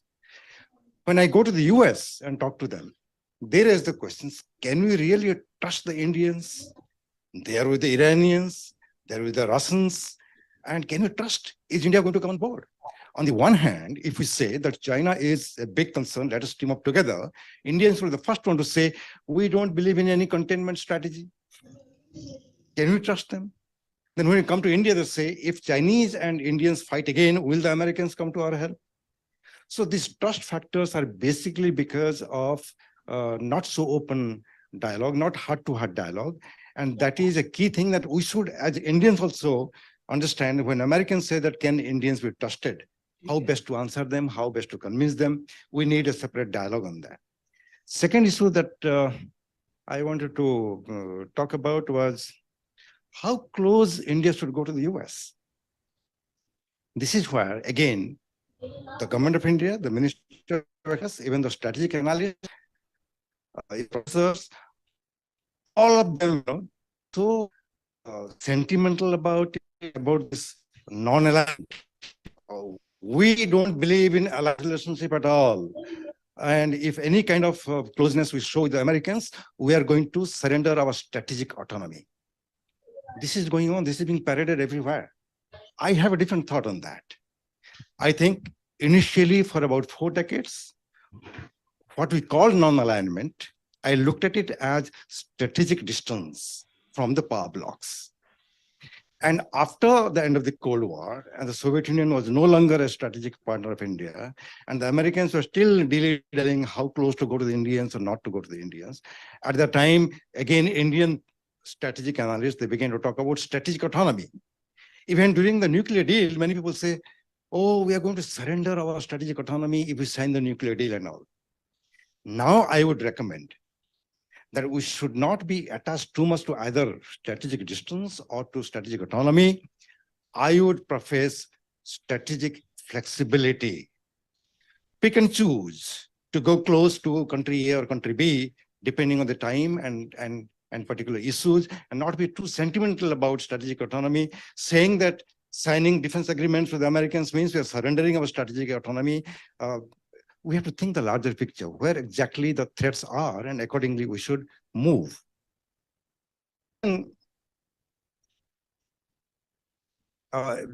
thing that Arunji also pointed out and Sekharji also pointed out, and the Americans also argue the same way, the institutional and political hurdles in Indo-US cooperation in the field of defense and security. That means institutions in India are as much responsible as the American institutions, and they are the really roadblocks in collaboration. Of course, attempts have been made by both the sides to somehow loosen all those strictness in our bureaucracy, in our processing, and it has to be from both the sides. Otherwise, we just cannot move ahead. The DTTI initiative itself was an indication that how the Americans were trying to open up and loosen their strict policies and all that. I recall several rounds of 1.5 dialogue, diplomatic dialogue with Americans, not just in India, but in the US and different parts of the world.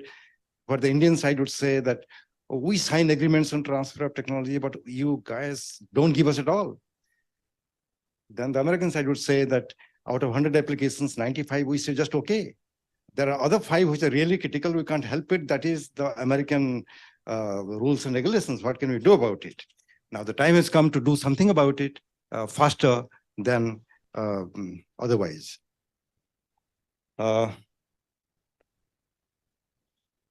Now on China issues, I would like to highlight this point. We always keep talking about the big elephant in the room and all. I'll just take 1 minute. You know, the United States has much deeper, much more expansive trade relationship with the US than with India. The US investment in China is several times more than with India. Our Prime Minister went to Washington, DC, and we saw all those ceremonies and statements on Indian television and in India. Very little was highlighted on Anthony Blinken around the same time visiting China. Why did he go there? After that, John Kerry went there. Why did he go there? In between, Janet Allen went there. Why did they go there? There is a talk coming up in US-China relationship. So the big question is how to manage this China factor in Indo-US relationship. That is where, again, the trust factor comes in a very big way. And we have to talk among ourselves also how best to handle that. Thank you. Thank you very much, Professor Mahapatra. And you highlighted this point about, strategic autonomy. The point which I'm not trying to answer it, but I leave it open for you to consider. This autonomy is all very well, as long as it is not becoming a justification for ambivalence, or it is not becoming an excuse for indecision. I think that is important. How far you want to push whichever. As I said, time is running out, and I must give the 2 minutes now in the second round. It has been reduced from earlier assigned 5 to 2 minutes. So to Manu, and Manu, my question, if you can kindly touch upon, you have covered the Prime Minister in US, you have covered the Prime Minister in France. So here is yet another very interesting, I won't use the word competitive, but there is a history to the relationship with France, which included even post 1998. There is a future that we are seeing from the France. So how do you see this part playing out, if we can have your first-hand views? Thank you, sir. So it's very clear that India needs Western help when it comes to technology. I think there's no doubt about that. Despite Make in India and whatever we are doing, we cannot do it without taking technology from somebody. And France was the one which really started off giving us tech, and they are the ones who have more flexibility of sharing technology. So yes, there's going to be competition between France and the US. France has had an early start. For example, on jet engine technology, they are willing to offer 100% TOT or 100% joint development. Americans are still stuck at 85. So we'll have to wait and watch how that space plays. But for India's best interest, you have to play one against the other. So it has to be leveraging our relationship with France and telling the Americans, like, hey, they're doing this, why don't you up your game? And we have to keep both together. And I have no doubt that we will benefit on both sides. It's not going to be, the Americans take it all. It's going to be divided between the two of them. The big advantage the American companies have over French is scale. So they are cheaper in the longer term. They can, if they're making one jet, they can make 100 of them and sell 10 to us. France has a problem with achieving that kind of scale. So we have to take both on board. Very interestingly, between the two visits of the Prime Minister in the US and France, there was, I would say, there was more hype or perception of a hype on the American visit. And that is to do with the Indian diaspora there, and which is lacking with the French. So closeness between the two, as countries, of course, I think the perception is that we are closer and we'll get closer to the Americans in the future. But my ideal scenario for a security partnership will be in the Indo-Pacific, for example, is Quad plus France. So we need to engage more with the French when it comes to not just joint development, but also operations and training. Thank you, Manu. So now I would imagine Arun is still there online. Yeah, I'm there. Okay, great. So Arun, you made, as I said, some brilliant observations. You just heard this point of view from Manu with respect to France. And now you, as a private sector industry, do exceedingly view, France as deal with the US. I would not bring in Israel because they, according to most of you, they are the easiest to deal with, but not the cheapest, I can tell you. So how do you view this part? And the other question which I had from you, and we will give you a minute extra at the cost of taking liberty, like we have this IDEX, and now we have formed a similar US for our startups to work with them. I think it's called Indus or something. Yeah. That's right. Indus X. Yeah. Is there a possibility of joining IDEX, which is part of the Ministry of Defense, but deliberately they choose to sit outside of the Ministry of Defense, and the Indus? I mean, is it possible to give it a connectivity via the government rather than just keeping it as a private sector, auto-driven thing, which may not succeed because startups don't have the kind of patience or the deep pockets that a large industry like yours have. So over to you, Arun. Okay, so just taking the two questions, one on the France and versus US kind of collaborative ease and perspective. I would say that historically we have been able to work with the French quite a bit. I mean, there is a lot of work on the submarines that has happened. We built the 6 Scorpions in India, and that is one level of cooperation. We've seen work on the missiles front that has happened with the French, and you have companies like MBDA, etc., who are well entrenched in the Indian ecosystem and working with the industry here like BDL. So these things are well in place. As far as the US is concerned, we did see, Indian companies supplying in being part of the US supply chain for aerostructures, for example, and some companies have been quite successful in being suppliers into the aerostructure supply chain. But broadly, I would say that deep technical collaboration has still not happened with us, and we are quite hopeful that it will happen. The GE aero engine thing with HL, we have to really see whether it brings a aero engine ecosystem into the country.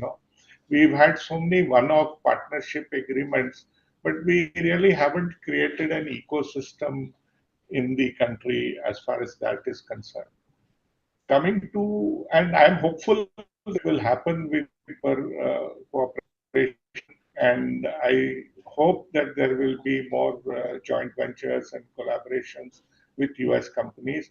I also see a lot of opportunity for the startups. I know some of these startups have opened office in the US, and they have faced hurdles in doing that, but it just goes to show that the confidence that our startups have in engaging in deep tech and being a part of the deep tech ecosystem. The IDEX and the IndusX, there is certainly a convergence, and the IDEX is bringing a lot of startups to the defense environment, giving them an opportunity to build their products for defense applications. And I do hope that the IndusX, which is a little broader framework, would find the IDEX environment useful, and there could be convergence there. The whole idea is that co-development must happen, new technologies must be built together where Indian companies have a share of the IP rights. Without control on IP rights, you are just a producer and don't really control the value chain. So I'm really looking for this shift to happen, and IndusX and IDEX could be good enablers for this. Thank you. Thank you. Thank you very much, Arun. I think we were assigned 7 minutes for Q&A. We'll manage about 5 minutes. I think another 5 minutes we have. So while you decide your questions, please be brief. Luckily, in the audience today, we have a technology expert from the CDAC. Some of you have met him in the pre-coffee. I just want to ask you a quick question. General, I have to say something. Just come back to you in a minute, sir. I was asking you, Vishwajit, how prepared do you think from a CDAC, which is so encompassing in the country, the perspective of our ability to absorb the kind of technologies that we are wanting? Over to you, Vishwajit. Quickly, just a minute, please.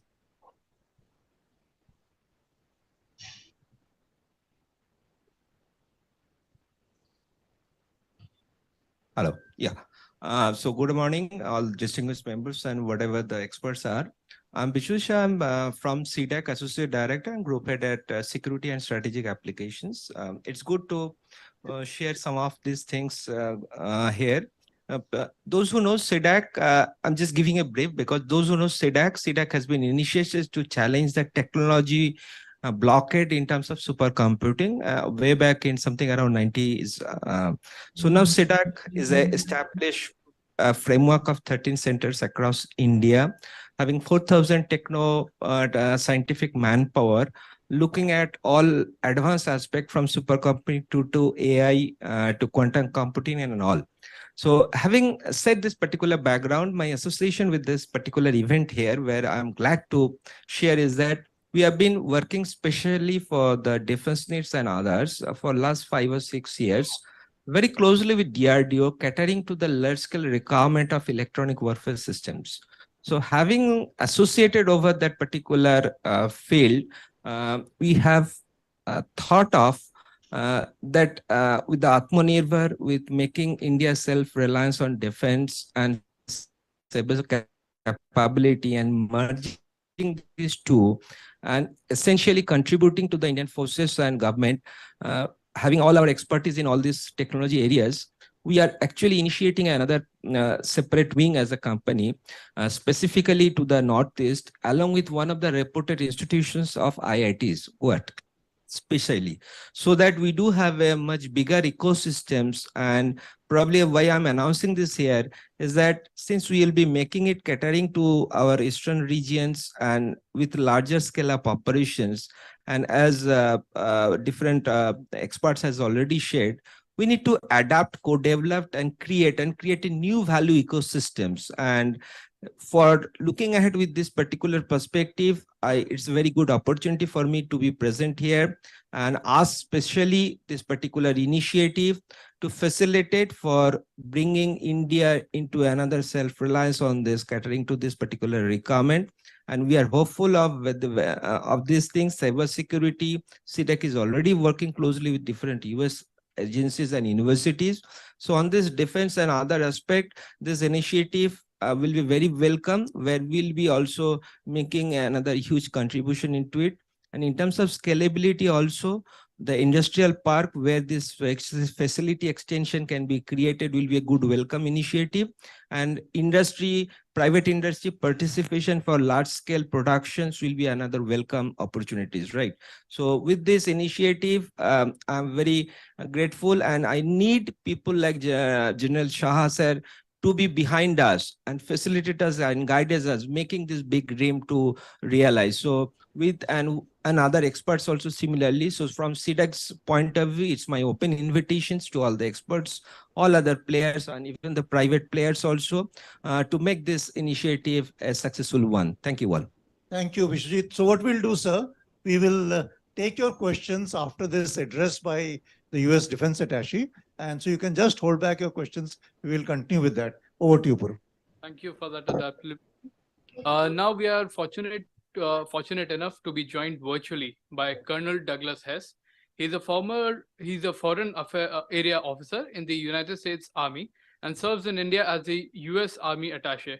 Prior to coming to India, he served as the US Defense Attaché to Sri Lanka and the Maldives, as well as in a variety of staff assignments at Indo-PACOM, Army headquarters, and operational units.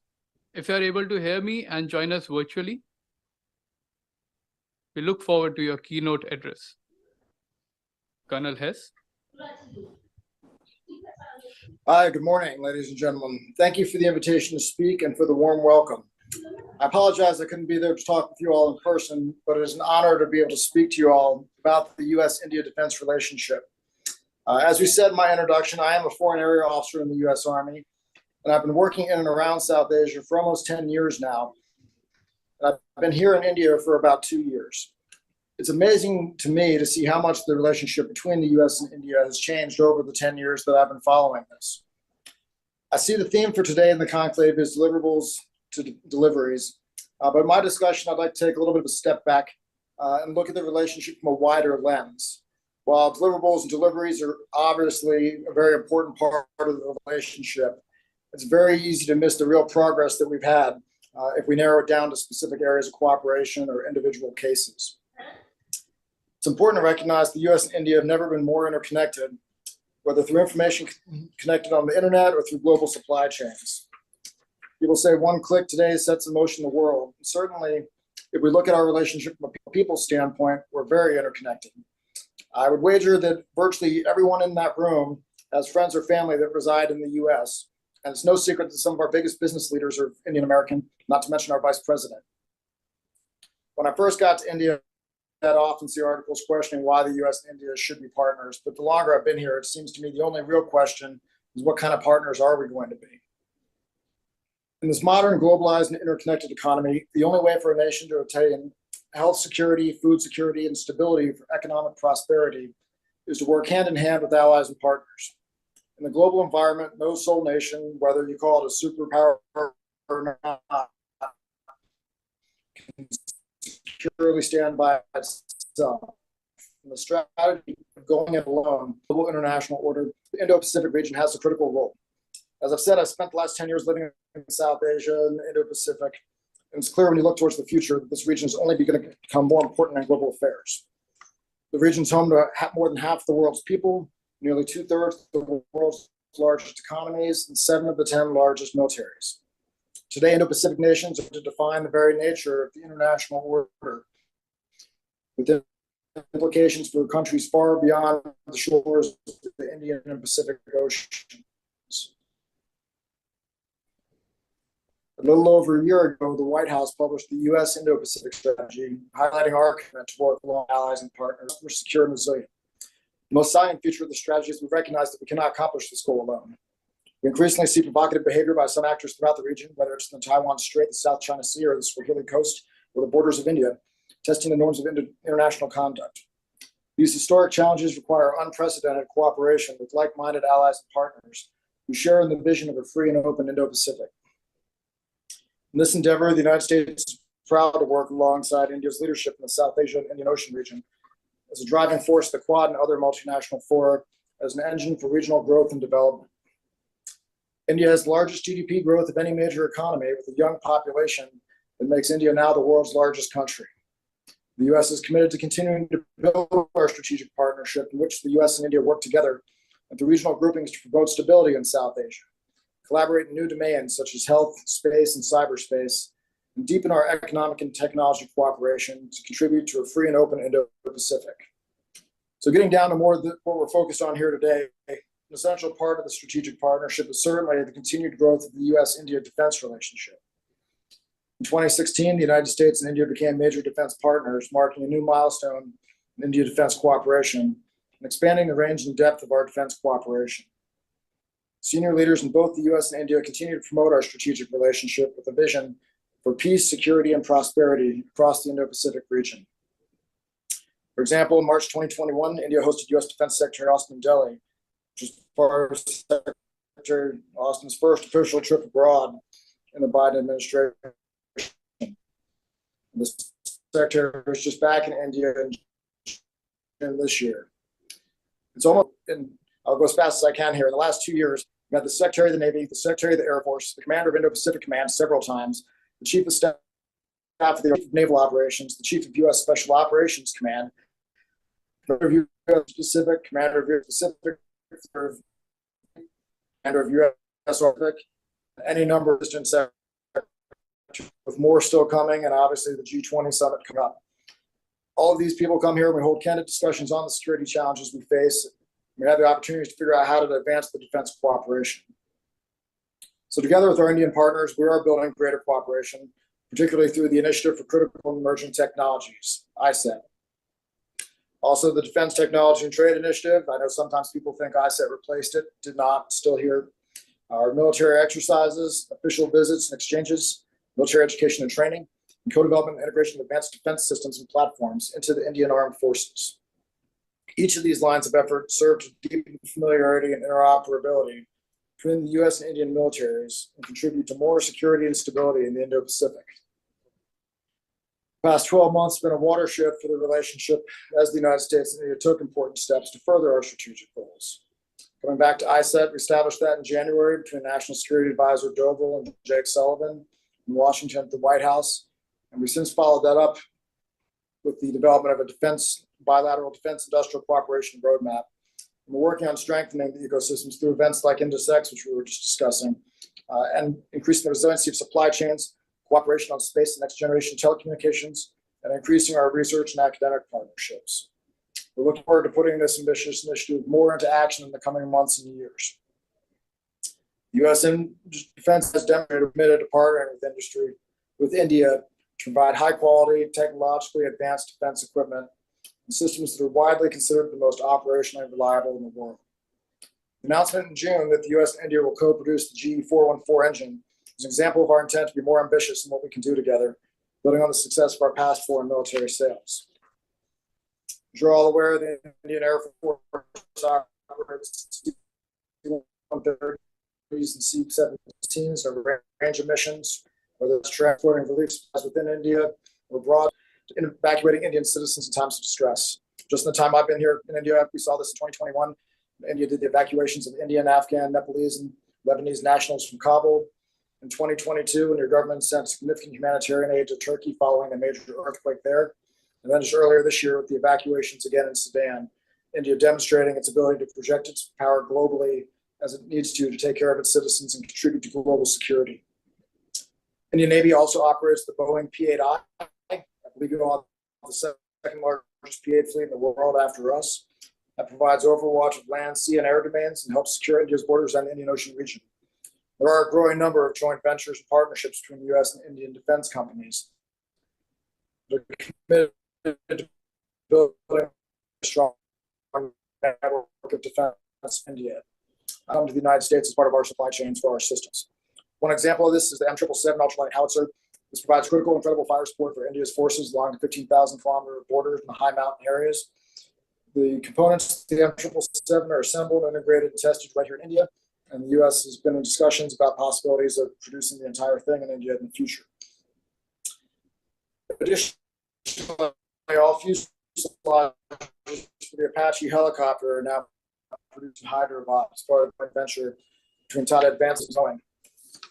This is the only place in the entire world now where H-64s are being produced. That's for all 16 countries that use them, including the United States. So every Apache the U.S. Army flies from here on out starts its life in India. Over the last year, we've also been busy advancing our military engagements. Last fall, we completed our special operations exercise, Vajra Prahar, and rolled straight into exercise UWAS, which is India's largest bilateral exercise with any of their foreign partners. In September, we're going to be doing the next round time in Alaska. Round of Tiger Triumph, which is our first joint exercise with all three services, and we're in the planning process to do that again in 2024 and make it bigger than it's been in the past. Earlier this year, so in addition to everything that you saw from the press of us bringing the B-1 to Defense Expo, we brought the B-1 and fighter aircraft back to India again for Exercise Kill India. And in just a few weeks, we'll have the next Malabar exercise where we have India, Australia, Japan, and the U.S. all exercise our naval forces together, with Australia hosting this year. In addition to the exercises, we have numerous U.S. Army soldiers that attend, all the way down to most of the soldiers attending the Army's Low Intensity Combat Force. We look forward to more cooperative programs for training and professional military education in the future, and welcome dozens of Indian officers to U.S. forces every year. Lastly, we made very significant progress in the last 2 years on implementing our defense enabling arrangements between our countries. The closer partnership from these agreements is already having effects, giving benefits to India, giving access to greater information and more logistical support throughout the Indo-Pacific region. We've used it on many occasions for refueling each other's ships and aircraft, and only going to continue to expand that kind of cooperation. The cooperation in defense technology, military exercises, education exchanges, the integration of advanced defense systems and platforms into the armed forces, and increased information sharing all lead to deeper familiarity and interoperability between the U.S. and Indian militaries. I do not anticipate this is going to slow down as we get to the second half of 2023. We're looking ahead to 24. I tell all the new officers who arrive to New Delhi that it never really does slow down, so they need to just buckle up and hang on. It's going to be a wild ride. The United States and India face many common challenges. Our senior defense and political leaders have regularly stated that the U.S.-India relationship is the most consequential one of the 21st century. Our ambassador has said it very clearly, India will not find a more steadfast and proven partner than the United States. The U.S. supports India's leading role as a net security provider in the wider Indo-Pacific region as we continue to work together to face new and evolving global challenges. This may be a strategic partnership, but is predicated on deep and deepening friendship. Again, despite all this discussion on defense, the relationship is not defined by defense alone. India and the United States have many overlapping interests based on our democratic needs and our incredibly vibrant people-to-people ties. Similarly, we face many common challenges of the 21st century, just as all Indo-Pacific nations face challenges of post-pandemic recovery, sustainable economic growth, and the generational challenges of climate change. We're partnering in food security, health security, and climate security every day.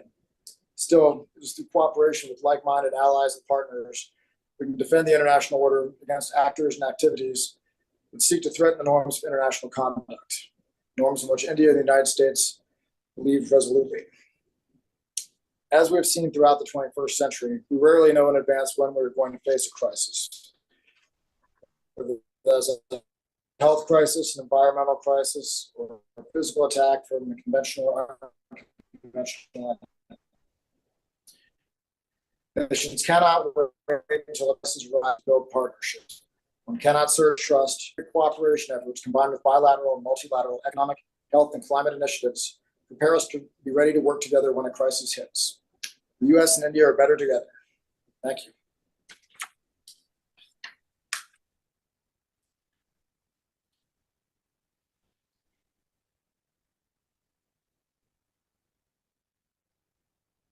Thank you, Colonel Hess, for such succinct remarks. There's a loud applause from our audience as well. As you mentioned, it's a very consequential relationship, and we are building upon this. Thank you, Colonel Hess, for your remarks. And now I would go back to our distinguished panelist and the chair. We can quickly have 1 or 2 questions, because post which we have tea and coffee breakout. So there we can have a quick question as live interaction also. Quick 1 or 2 questions. Okay, so if you permit, the first hand that went up was Admiral Guho. I'm sorry, sir, that time we couldn't give you the opportunity. Can we have your question, please, sir? While the mic goes to him, ladies and gentlemen, he retired as our Flag Officer Commanding in Chief of the Eastern Naval Command. Over to you, sir. Thank you, General. I have only small 2 observations. Kicklighter meeting was in 91. I started the Malabar exercise in 92, April, May, when I had Round the of applause, please. Starting Malabar exercise. I also started Milan, which was in neighboring countries, in 1995. These are the 2 points I want to make. The point, we started in a small way with Malabar, which has grown in size and shape. But what stood out was willingness at that point in time. Possibly the trigger point was 91. And that really started our outward look rather than being, if I may say, remaining in the tail. 91 also was important for many reasons, not only for India, also for USSR, because I lived in Russia for a year and a half when I brought the guided missile destroyer Kashin class -1. So our cooperation really started in 91 Kicklighter, followed by other activities. Thank you. Thank you, sir. Do we have time for 1 or 2 more? One very brief, direct Okay. short. Yes, Brigadier Sanyal. Diplomatic niceties and off-guarded statements. All the speakers, they talked about the progress made in Indo-US cooperation towards defense preparedness and various facets. I'm looking at it from the other side, the statements made by some important personalities. Barack Obama, the Vice President of USA, talking about India's sensitivities. Similar statements have been made by Indian think tanks and professionals. My question is, with these statements made by like Barack Obama and the Vice President of USA, is it influencing the efforts made to combine Indian-US joint cooperation? Thank you. I think Professor Mahapatra, you touched upon it in your talk. You may just give a very quick response, please. If you make a compilation of statements made by American congressmen, senators, and even some of the diplomats, as an analyst, I take it with large pinch of salt, because what is done is more important than what is stated. Sometimes you state something out of frustration or under pressure.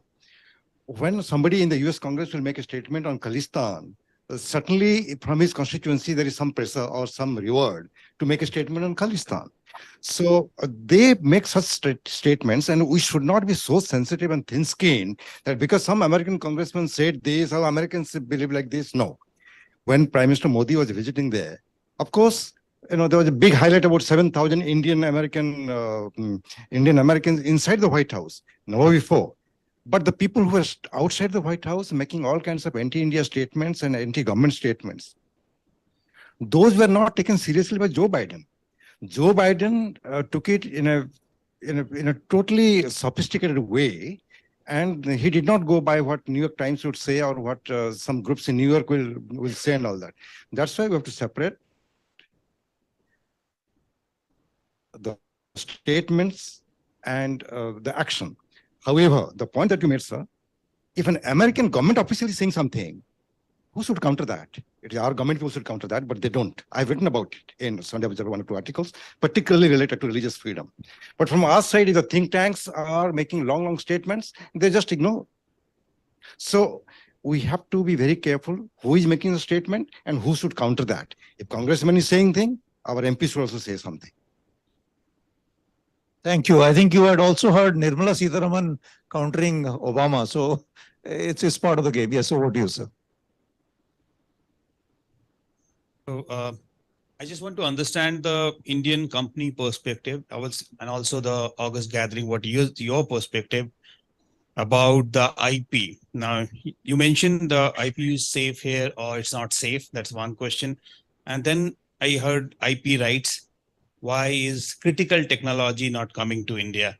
So my question is, when you is the Indian company ready to spend on R&D to develop that IP? That is one. And it may be after developing that R&D and the IP, the government or there is no buyer for that. That may be a situation most of the time. The second is, after you get a critical technology from a foreign company, it will not come for free. It will come for with a huge amount of millions and millions of dollars, because they have used it maybe 30 years to develop it. So will the Indian company will take that in their books, pay taxes for that, even if the final product may not be purchased by the government? Thank you. Arun, are you there? Yeah, I am there. Chandani, are you there? Yeah, I am there. Am I audible? Yeah, please. This is your question. Yeah, sure. So on the question of IP and IP rights, let's be very clear that you asked about whether Indian companies are willing to invest in creation of IP, and the answer is yes. Let's look at it that whatever, even a lot of US technologies which have been developed has been developed by government funding. It is not that defense technologies can be developed purely by industrial investments.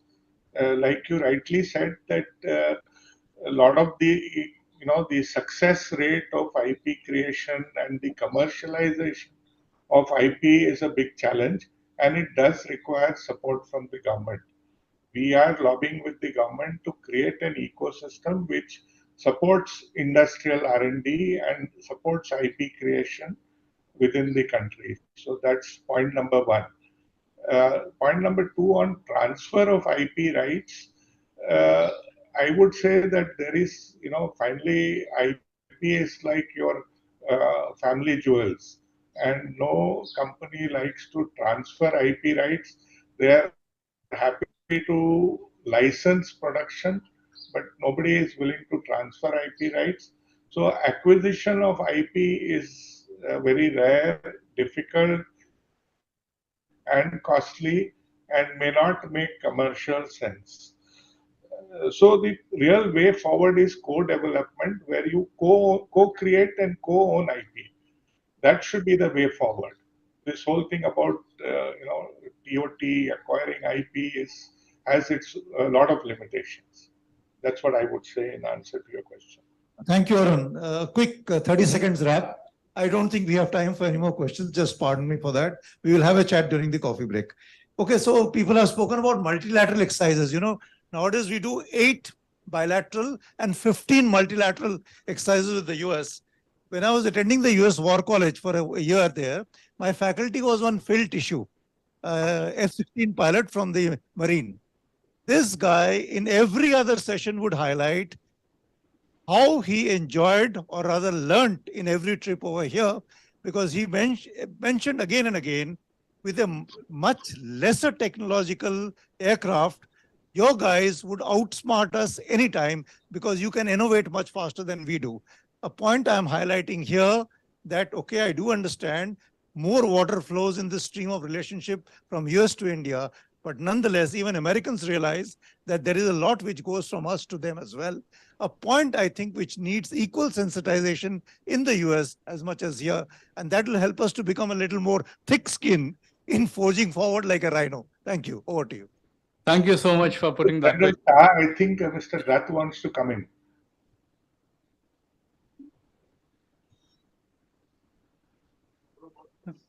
Mr. Dutt, if you want to come in. Yeah.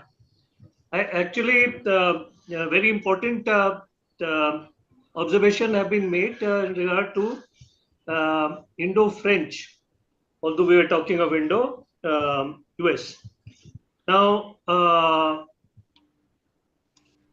I remember the NSA of France telling me that France has always had an independent view, despite of being in the NATO. And therefore, French kept on doing what they thought was best and yet maintaining a good level of interaction and interoperability with the US. Now, India has been doing it ever since. One of the first countries with which we started our our bilateral discussion was USA. Immediately after the independence, we heavily interacted with them in our Green Revolution. And then we never considered ourselves to be part of the Eastern Bloc or Western Bloc. We were independent, and we successfully negotiated through the Eastern Bloc and back into the Western Bloc. And so we know how to interoperate with different blocks. Second thing is, with the advent of technology, we have a lot of things to give. In fact, joint development or co-development is certainly possible. The only thing is that we should not see for the participation in the whole program, but small, many programs, wherein our industries having that edge should get into a partnership with US in development. I remember we had taken Embraer, and the moment Embraer were to be brought back to India, we had signed the contract. Our chap in Brazil said that Embraer cannot go because there is some point which has been raised by the US partners. And the US partners said that there is a suite which US company had developed, a company in US has developed, and it can't go unless and until we give a no objection, we get a no objection from them.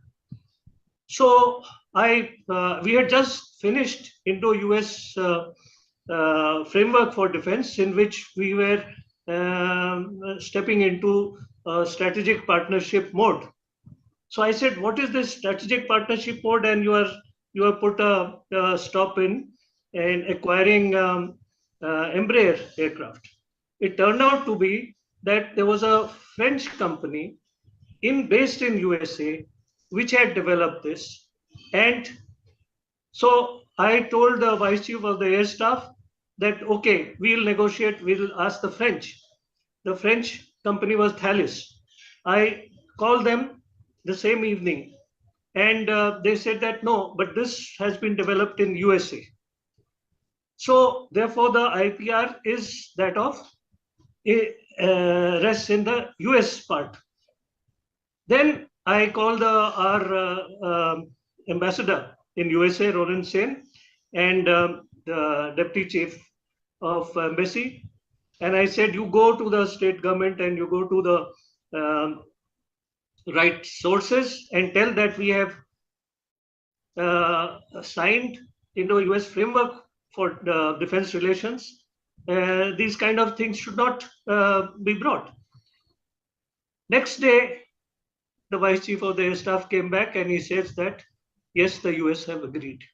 Now we have to have a constant dialogue, and we have to understand there are multiple agencies in USA which require to be discussed, and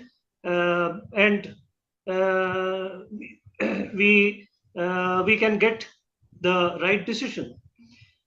It also points out to another thing, that IPR actually rests in the relationship between the joint venture partners.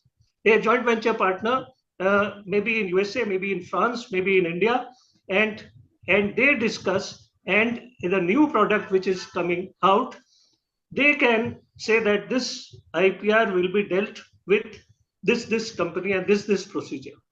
So new development will certainly bring out a new product of which you require IPR to be enforced, and the mode and the method is already there. And Indian companies, small or large, very, very specialized or general, should have multiple partnership of joint development, co-development, joint production with US, French, or other countries, companies which are friendly to us, and we should explore the full panorama of the industrial development. Thank you. Thank you so much for your remarks. And with this, we conclude this panel discussion. I would like to call upon Deepmala to give the memento. First to our chair and moderator, Lieutenant General Saha, for moderating such a wonderfully and such energetically. Next, I'd like to ask Deepmala to present the memento. Sorry.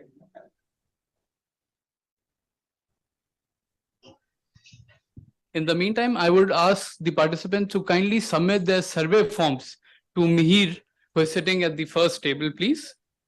And also a quick coffee break.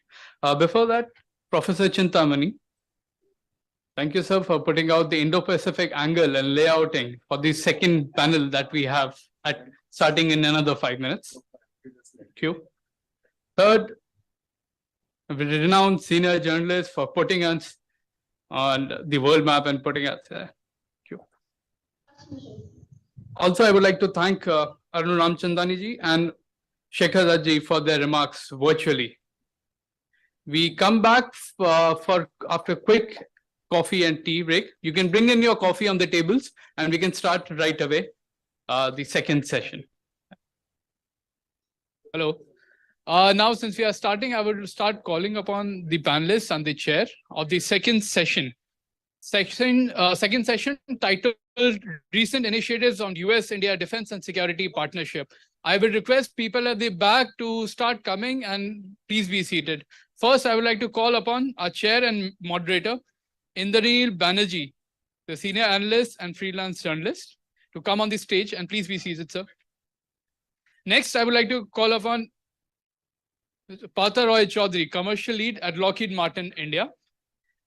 Now, I would like to request Air Chief Marshal Arup Raha.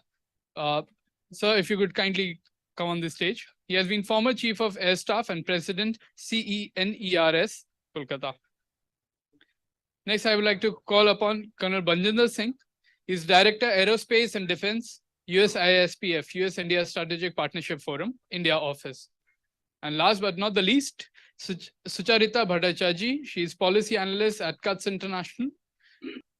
Our moderator and chair, I would request you to kindly take the reins of this workshop. Yes, sir.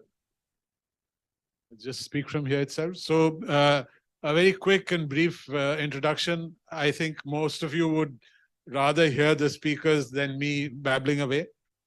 So just a couple of points that I'd like to make. First is that at the strategic level, I think there's a broad agreement in this country that we need to engage more deeply with the United States. I don't think there's any major tension on it. But except important point, Mahapatro, which we really need to look at, and that is the United States continuing engagement with China and a little bit of uncertainty in this country about what kind of relationship the United States wishes to have with China, and whether the relationship at the strategic level with India is a lot of messaging that is being made with China in mind. So I think that is one area of our strategic relationship that we need to be aware of.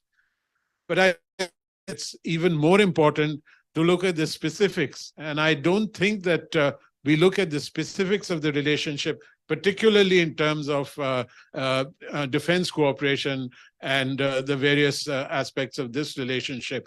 And I don't think there is enough in the media, despite the wonderful efforts of journalists like Manu Pabbi, who I think has played a very fine role in highlighting some of these issues. But I think there needs to be a lot more discussion. So in that respect, this workshop by Cuts is a very welcome development. And I think we need to have more of that, and we need to have more of this kind of thing in the media. And not just in the media, which is based in Delhi. I've been in Delhi for the last 30 plus years, and I see a lot of this discussion and deliberations on military issues and strategic issues confined to Delhi. And even when I ran a think tank way back in the 10 years ago, for 15 years, I ran a think tank called SAPRA India Foundation in New Delhi. And I was always trying to get funding to take the debate away from Delhi to places like Hyderabad, Bangalore, Pune, Kolkata, you know, where there are people with, they're thinking people, and they need to get into this dialogue, they need to get into this debate, and they need to voice, you know, their thoughts on what a national policy on these issues should be. It shouldn't be confined to a group of people sitting in Delhi. Even today, when I'm invited to some of these seminars and workshops in Delhi on strategic and military issues, I find the same people there who've been there for the last 20 years, and frankly, with basically the same ideas and mindsets. So we need to move beyond that and, you know, get into this new era, and things are changing so fast in the world. We need to be aware of what are the changes taking place. We need to have a ear on the ground, and we need to know much more about what is happening. And there, I think this discussion, this workshop is going to play a good role. With that, let me just ask the speakers to start with Chief Marshal, who needs no introduction. He's been in the media, he's been in the limelight, and we've read a lot of what he's been saying. And it's a real pleasure to hear him in person today. So, Marshal, if you could, yeah, please.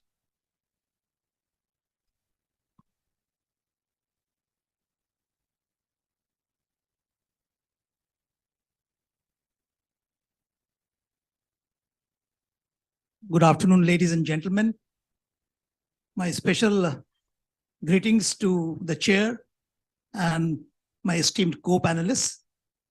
I am going to speak on air exercises conducted between Indian Air Force and the US Air Force, and its implication and its effect in the region and for the two countries as such. Well, the Indian Air Force in the last 20 years or so, starting from about 2004, has conducted nearly 30 exercises, air exercises, involving more than 25 countries. And these exercises involved the best of the air forces, most professional, most developed, most up-to-date air forces of various countries of the world, both bilateral and multilateral exercises. I'll just list a few for your information. We conduct exercise Syndex with Singapore Air Force, not because they are very important, but they come to India every year. They park themselves with the F-16s and other aircraft at a base in West Bengal, Kalaikunda, next to Kharagpur. They train there in air exercises and air campaigns for more than a month at a time, using our range at Dutkundi to carry out air-to-ground weaponry, as also fly various missions in terms of air campaigns with our forces, and we learn from each other. You know, Singapore has very little airspace, so the Air Force has no scope for training in that airspace. We also do bilateral exercises with many other countries like France, called Exercise Garuda, Exercise Indradhanush with Royal Air Force, UK, with Exercise Pitch Black with Australia, Exercise, Avia Indra with Russian Air Force, then Exercise Desert Storm with UAE, as also Exercise Eastern Bridge with Oman and many other countries. But the exercises that you conduct, the Indian Air Force conducts with US Air Force, bilaterally and multilaterally, has a strategic and geopolitical history. I think that is what we need to know. We learned a lot about geopolitics, geoeconomics, and geostrategy from various speakers earlier. You see, immediately after the Second World War, I'm going to tell some stories. So you'll have to give me some more time, otherwise the stories will remain unfinished. Accordingly, okay. But I'll not take more than 2 minutes additional. So post-World War II, the American authorities, especially the most powerful organization, the US, the State Department, passed a diktat to other countries in the world that you're with us or you're against us. What it meant was that other countries had to join the military alliances like the NATO, CENTO, and SEATO, Southeast Asian Treaty Organization, to be their friends and get all the largesse in terms of weapon systems for the military to be capable, as also funding. After independence, in 1947, India really did not pay heed to this diktat of the US. So it went on to join the NAM and became one of the leaders. This was not liked by the US. I think it was John Foster Dulles, who was the state secretary. I may be wrong, but this is my guess. And they felt that India was trying to get closer to the socialist world led by the Soviet Union. So our relations were very cold. But then in 1962, the debacle we faced in the Indo-China conflict, the Americans realized that if they wanted to contain communist China, because they are in an ideological war with Soviet Union and the communist world and the socialist world, then China was another important factor. So they actually came forward to help Indian armed forces in a big way, and India as such overall. So exercises started in full earnest between the two air forces, Indian Air Force and the US Air Force. At that time, they actually deployed a lot of equipment for ISR, intelligence, surveillance, and reconnaissance. They gave us very capable GCI, ground control interception radar and surveillance radar in the form of Star Sapphire. These radars are deployed all along the eastern and northeastern region of the country. Of course, they're all outdated now, but they did serve a very good purpose after the 1962. So a real exercise started in 1963 called Exercise Shiksha. In this exercise, the American Air Force deployed F-100 Super Sabres, better than the Sabres, armed with Sidewinder missiles. The Americans said that we need to do some exercise to check out your air defense efficacy and capability to protect your capital like Delhi, important cities like Bombay, Calcutta, and some important air bases. So they conducted an exercise, the Indian participating in it, on the strike aircraft, which simulated raids over Delhi to check out our air defense system, or the Canberras, which got airborne from Agra. And these aircraft are escorted by the 100 Super Sabres for their protection against IAF's air defense aircraft, not truly air defense aircraft, like the Hunter and the NAT aircraft, which are deployed, close to Delhi or within Delhi itself. So when these aircraft got airborne from Agra and came closer, these were detected by our ground control and surveillance radars, and Indian aircraft like Nats and Hunters were scrambled from the bases that they operated in Delhi region. The response is very good. The Nat could scramble in a minute plus. The Hunters could scramble in less than 2 minutes. So when this performance of our air defense capability was exposed to the American pilots, they're totally surprised. But this is exceptional capability you've got.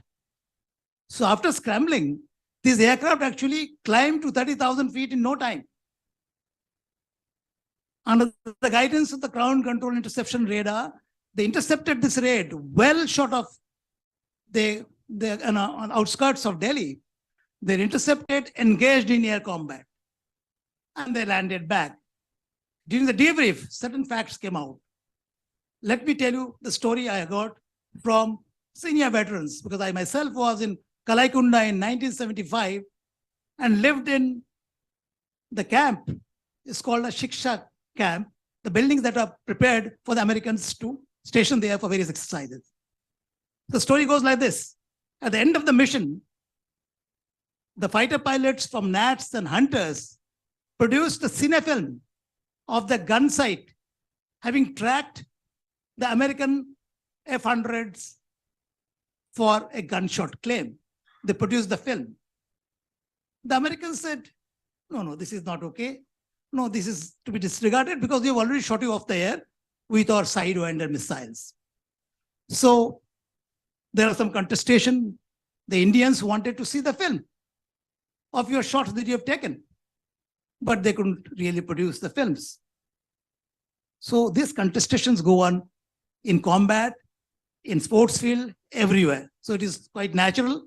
But the lessons we learned, the Indian Air Force, is that missile in air-to-air combat is an important factor, and we need to acquire them with fighter aircraft, with AI radars, airborne interception radar, not artificial intelligence, and of course, the missiles, like the Sidewinders.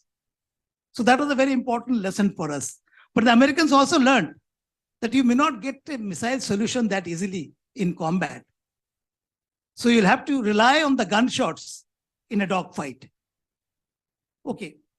After that, in 1965, you learned about what happened.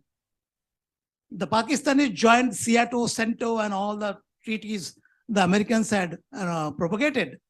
And they were in the good books. They got a lot of equipment in terms of warfighting equipment. The of course, F-16 they got later on.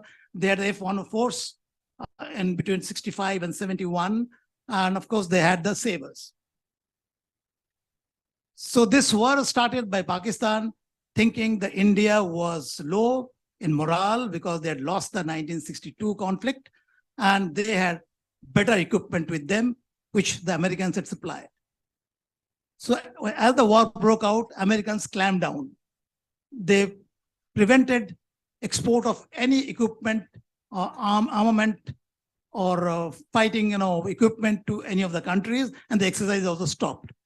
And of course, in 1971, you heard that we are threatened and we are about to get into war with the US itself over Bangladesh. 1998, of course, another story because of the nuclear device explosion in the month of May. Sanctions were imposed on India, led by the Americans, and we became a pariah. So relations remained very cold during the entire Cold War period, as also till about 2004. After about 40 years, the relations were revived for various reasons. To my mind, it is my estimation and my perception, the factors that counted toward this improvement in relationship in 2004-05 is the demise of Soviet Union and the Warsaw Pact and Europe. The 9/11 terrorist attack on the Twin Towers in New York, because India itself was a victim of terrorism sponsored by states across the borders. And India joined the global war on terror, GWOT, espoused by the Americans. And more importantly, as was mentioned by others, the Chinese threat was looming large. Not only economically, they have become very strong, but they are trying to outdo the Americans in military affairs as well. So the Americans felt that this is the time to build up the Indian capability in terms of comprehensive national power and military power as a bulwark against the Chinese growth and belligerence. So a number of exercises started thereafter. In 2004, the first exercise that was started with the US Air Force is called the Cope Thunder. The series continues.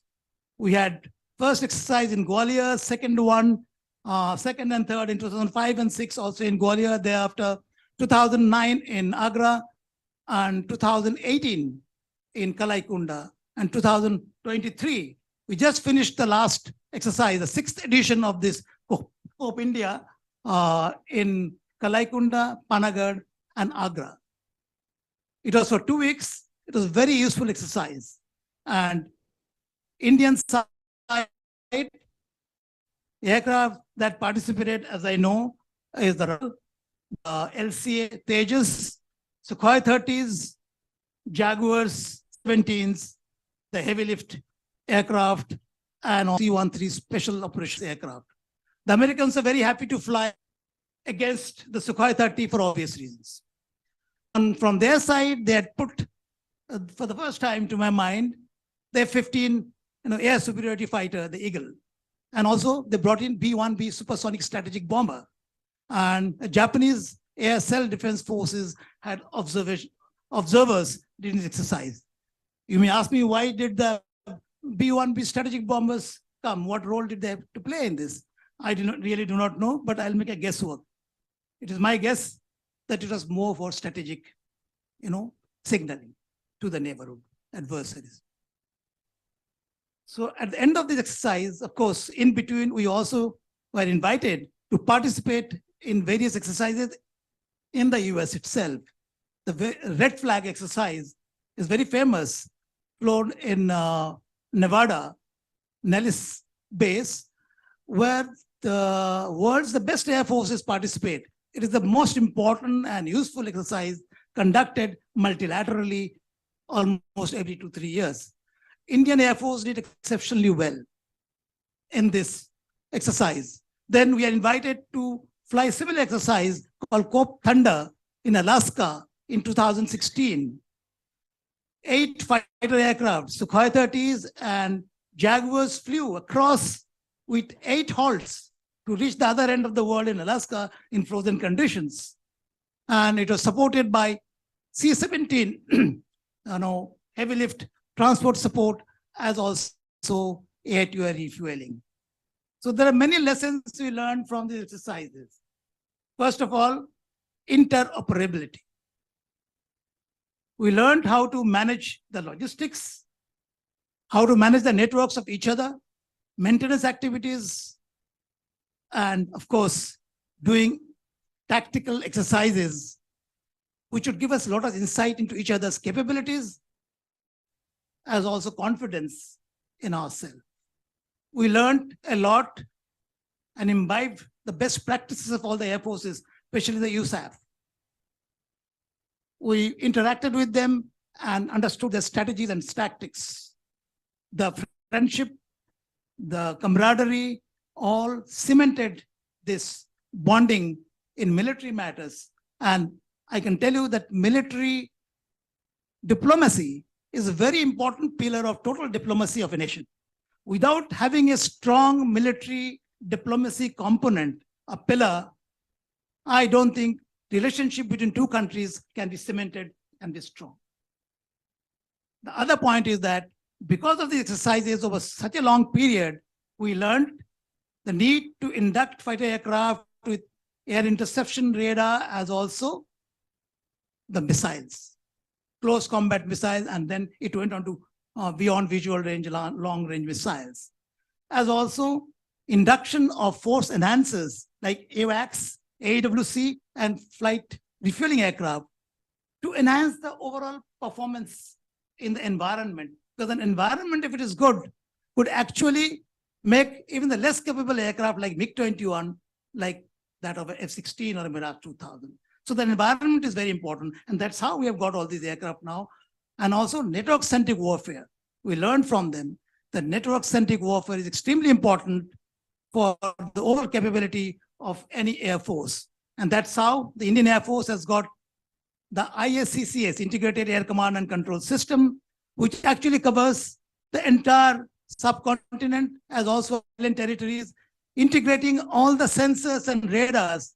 And you have a real-time picture of what is happening in the airspace, including the feed from the AWACS, AWC, and other airborne equipment and operational data link. So these are the things we gain from doing exercises with not only the US Air Force, but others as well. I finished my first part. Sorry if I've gone over. Yeah, thank you. Second, you want me to cover now? If you want, I can cover it, no problem. Perhaps later. Thank you. Thank you very much. So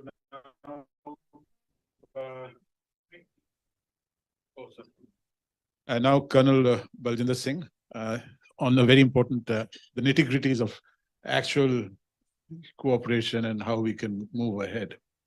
Thank you, Indra. Am I audible? Yeah, thank you so much. Admiral Guha, General Saha, Air Marshal Raha, and esteemed panelists here, and other luminaries who are joining us from the virtually on the through the web, and dear colleagues who are present in the hall. Let me first thank CUTS International for inviting me to share my thought process on the Indo-US relations, and for the wonderful arrangements they made for us. I shall cover my opinions on ISET, what are the opportunities that ISET gave us, and I would like to also cover certain defense exports to US or US defense exports. What and how are they significant to the entire defense ecosystem? But prior to that, let me just introduce the association that I come from. So I am a director of aerospace and defense with US-India Strategic Partnership Forum. It is a bipartisan initiative of our leaders, both from the public and the private sector, working in both the countries, who have a shared vision of strengthening the Indo-US relationship. USISPF has been a trusted partner for the business houses, for the non-governmental organizations, and for the federal and state governments in both the countries. We today have around 400 companies who are our members, both from India and US, and are contributing to the common objective of strengthening both political and business relations between these countries. And just to name a few, John Chambers, who was the erstwhile CEO and chairman of Cisco, who's now running his own JC2 Ventures for investing in the startups from America. We had Indra Nui, the erstwhile CEO of ICICI Bank. We had, Coke, and then we had Ajay Banga, who's heading the World Bank now, and Honorable Minister Jaishankar, who was on a board prior to taking over the appointment of the External Affairs. So USISPF has been working upfront and also backdoor between US and India on certain key issues. I'll just highlight a few issues. One was CATSA, where a few, I would say a year or 2 years back, there was a lot of hue and cry on sanctions that would be levied on India in case we go in for purchases of S-400. A lot of representation and discussions were made with the representatives and the Senate there to make them understand what will be the dent that will come in the Indo-US relations and how India will be badly affected. And very generously and I would say strategically, US has handled the affair, the CATSA incident. The waiver that CATSA waiver has only been passed at the House of Representatives as yet. It has to be still tabled at the Senate and has to be passed. So when it comes in the media that it has been passed, the waivers have been given, it has not been given as yet. It is still there are a few more steps that are lying, but this entire incident has taken a low step and nobody is talking about it as of now. Other than that, we have been able to tell US, also discuss with US that selling arms in our neighborhood is going to create a very bad influence and a strategically disabled region. It will disable the region. And we harp on the principle that a stable and a powerful India is good for the regional stability, and economically strong India is good for US and for the world at large. We've been promoting manufacturing in India because we have a very dedicated skill set level human resource. Where we lack is the technology, and for that we look forward to partnering with the US and to further what the Prime Minister Modi says is the make in India and make for world. So we are trying to partner, bridge this gap between what is being said and what is being done on ground. We had also had the privilege of hosting the Prime Minister during his visit to the US last month or in June, I would say, at the Kennedy Center when we had the business interactions there. And presently we are working very closely with IDEX and the Defense Innovation Organization to work, have a collaborative work between the startups in India and startup in US, and have a defense innovation ecosystem coming up, and see how we can collaborate in more than one ways, which is beneficial to both countries and the startups. A bit about Indo-US relations, which I will not cover what already the speakers have covered a lot about it. So today, India and US are enjoying the most strategical global partnership, which has come up over the years, and this is covering all human endeavors, and which is driven by our shared mutual interests on very large number of issues and democratic values. And most important is the vibrant people-to-people contacts. We have 4.5 million Indo-Americans there who are contributing to the US economy in more than many ways. Numerous high-level exchanges have take place between the US government and India, and regular interactions between our leaders are taking place. And just for the information of the participants here and the members here, I would like to highlight a few mechanisms. We have the Indo-US Trade Forum policy, which discusses the direct access to market access and trade-related issues. We have the Indo-US Commercial Dialogue, which focuses on cooperation on standards, ease of doing business, travel, tourism, and it is handled by the Commerce Department in US. On the sidelines of the commerce dialogue, we have the Indo-US CEO Forum, which is again the CEOs of both India and US. They sit and see in case they can make a business case, of some things. So this year it was held in March. Again, a good forum to join.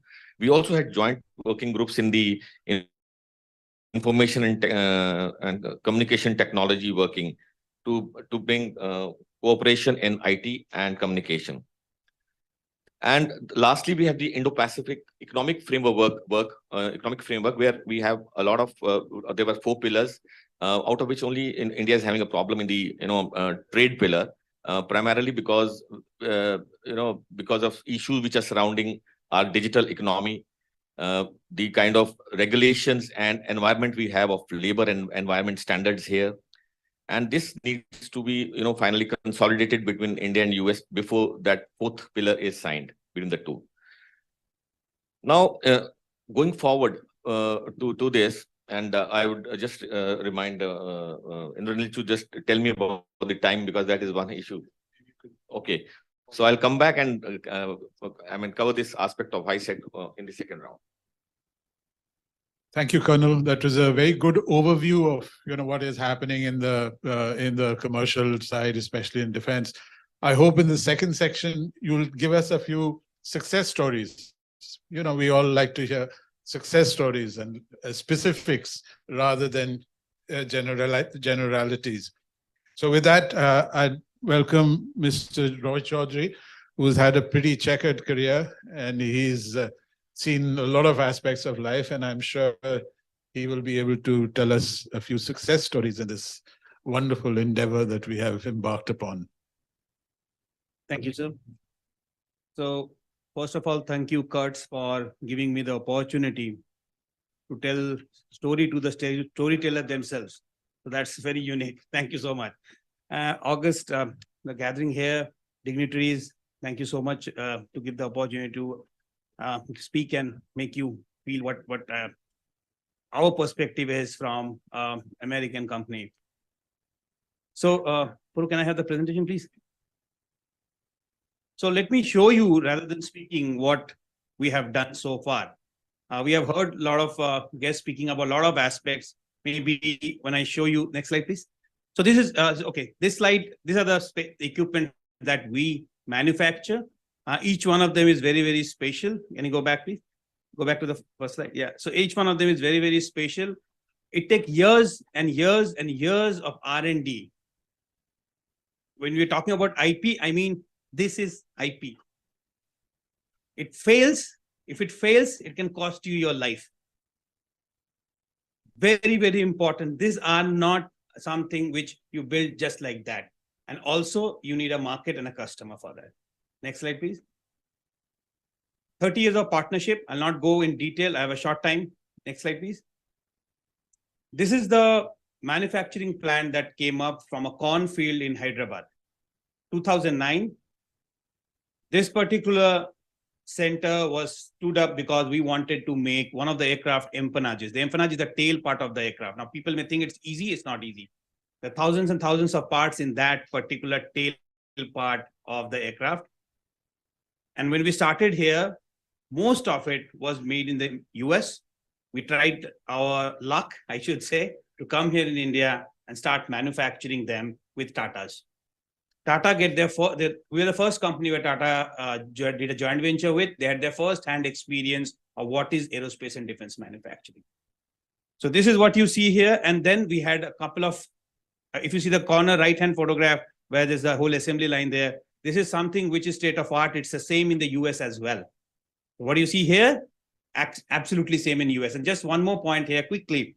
This is the only empennage manufacturing facility of C-130J in the world. We don't have a replicated one that whatever, okay, we'll open another one assembly line. If you stop this, our manufacturing of C-130J stops. That is the trust. The word trust came again and again. That is the trust we have in India, and that is still ongoing. I think that is fulfilled. So coming back to the answer of the trust here. Coming to the brownfield expansion, once we set up this, we started with metal to metal bonding. We started with special processes, and these are one state of art, very, very technical, but very state of art capabilities that we have entrusted to set up here in India. Next slide, please. Obviously, nothing, no brainer. To build this up, we need skills. We need a lot of skill development, a lot of trainings, which is not recognized by the government of India through any policies that is present here. So sorry to say that. Please start recognizing the skill development among people, among engineers, among everybody. And on this, we have developed women aerospace and defense skills with a woman who were there in the village. They never knew how to read English. Just imagine how many classes. And today we have given them laptops, each one of them, to develop, and they're far better than men. Sorry to say that. Next slide, please.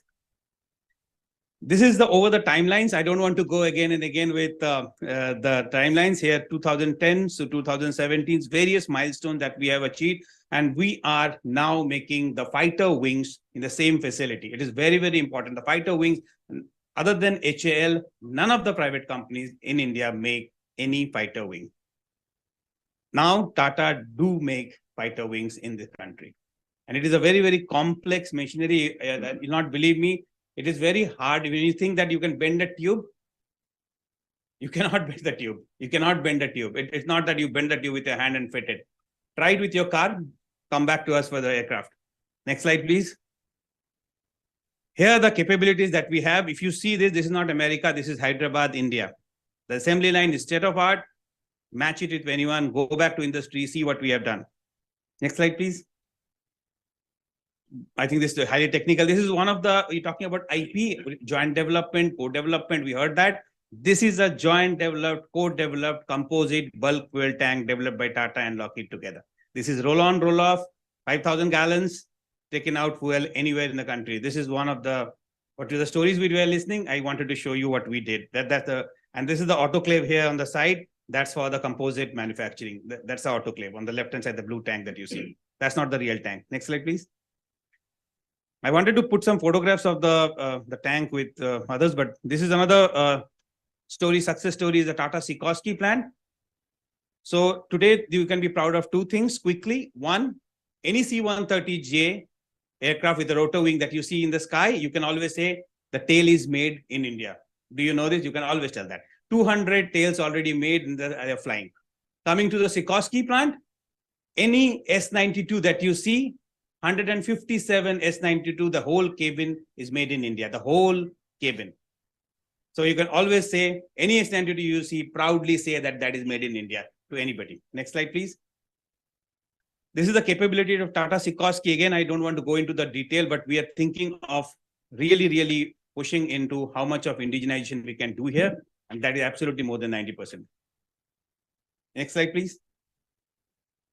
So I don't want to get into the parts. So making this empanages, I said the prototype, the lot of parts required, a lot of indigenization happened throughout, didn't happen in one day. Next slide, please. These are the ceremonies that we had. Next slide, please. This is the bulk fuel transport tank that I was talking about. I can just, I mean, any day I can vouch for this. This is highly useful in the high altitude. Maybe soon we will see a number of them here. Next slide. So my slides have finished. Now, quick points on that I have. Talking about IP, talking about a couple of things. We are trying to support a lot of startup in this country to come up and take up to speed. We had a very nice Artemis Accord recently signed. Can we do something in space? Somebody told, I think Manu said, how do we get Earth observation satellites? Looking at the assets, looking for real-time monitoring it. Do we have to ask US every time to give that? So can we jointly develop those Earth observation satellites, many other communication satellites? Can we be really self-reliant, Atmanirbhar? I always say one thing, if you can light a fire with a lighter, don't try to lit the fire with striking two stones. Don't go primitive. Please take on that and then grow ahead. We have much more to do. We have a short time. We really need to catch up. Let's catch up and let's go ahead. That's all. Thank you so much. Thank you, Mr. Roy Chaudhary. That was really a fantastic. That's your 7 minutes, sir, I think. Yeah, great for sticking to your time and for giving us a really wonderful, and it's so inspiring. And I think that's the way to go. You know, the way you guys are going, I think that's the way that we need to go, and more companies should emulate your thing. And one of the points which really struck me was your thing about skill development. I think the American companies took these skills to China. And one of the reasons why Chinese are doing it on their own in so many areas today is because they got those skills. Their workers learned those skills. Well, with that, on to our last speaker, Sucharita Bhattacharya, who's going to speak on a very intriguing subject, I think, on disinformation and how things get mixed up. So, thank you so much.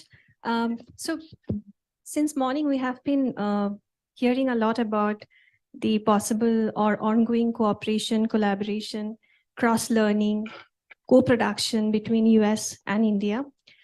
Now, all that's fine. We also understand, as Professor Mahapatra rightly mentioned, that without India, there's nothing called Indo-Pacific. We also acknowledge the fact that US and India both play a very crucial role in the Quad countries as well. Now, having said all of that, what is the next step?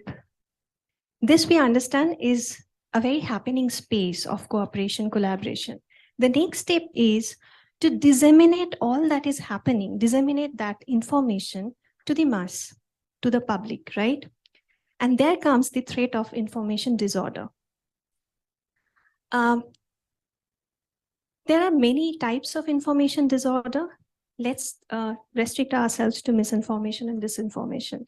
And let me first clarify for the preference of the entire audience, what are these? Misinformation is false information without an intent to do a harm. Disinformation is misinformation with an intent to harm an individual, a collective community, or a nation. Now, when so much is happening in one space and so much of information is out there, we have, the age we are living in, we have extreme ease of access to different portals, platforms, information sharing. So we are exposed to a lot of information on a regular basis. Whether this information are authentic or not, the question is, do we check, do we do the fact checking before passing that information to a bigger crowd, to our own network? Most of the time, we don't. We become an active or passive actor in the whole nexus of information disorder. So let's understand the process, how it works. How do we decide on something, or how do we make a conclusion? How do we become judgmental about a situation? On the basis of whatever information, data, facts we have in our hand, at our disposal, right? Now, if the information available to us are unreliable, false, then whatever judgment we derive on basis of those information available to us, whatever decision we make, there is a fair chance that those decisions will be biased. That can distort the balance, and that can also be a threat to individual welfare, collective well-being, and also a threat to the national security interest. This is precisely why the information disorder is a huge concern when we are talking about security and defense partnership between the two of the largest democracies in the world, the US and the India. For the paucity of time, I'll directly refer to a couple of examples how disinformation or misinformation is creating a havoc in the space. A very recent incident is India's declaration during the visit of our Prime Minister to the state of procuring MQ-9, or the Predator drone. Now, the matter is still under consideration. A lot of negotiation is still, still needs to take place.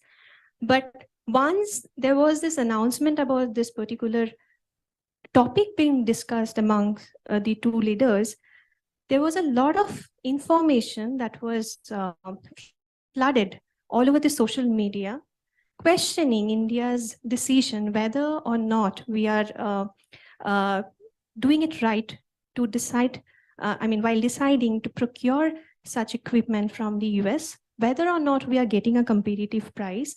And this was followed by accusation at a very rapid pace. When all this happened, at that point, the letter of interest was yet to be sent to the US, a letter of order and acceptance. All this is, to be when the social media and people on the social media became judgmental about this decision.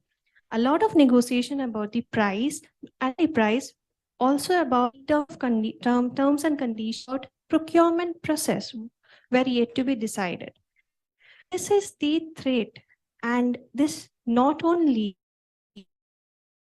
of armed force in India, but also it can jeopardize the entire process of procurement, derail the entire process. This is one example. The other one is creating an image of your nation overseas, across the border. The scheme of Agnipath, how it was represented to the global audience through social media, was not really probably the appropriate one. Now, when such schemes are looked at in a negative light across the global audience, the image of India that has been created or curated by the leaders so far, very cautiously, that might get hampered, and that is the threat.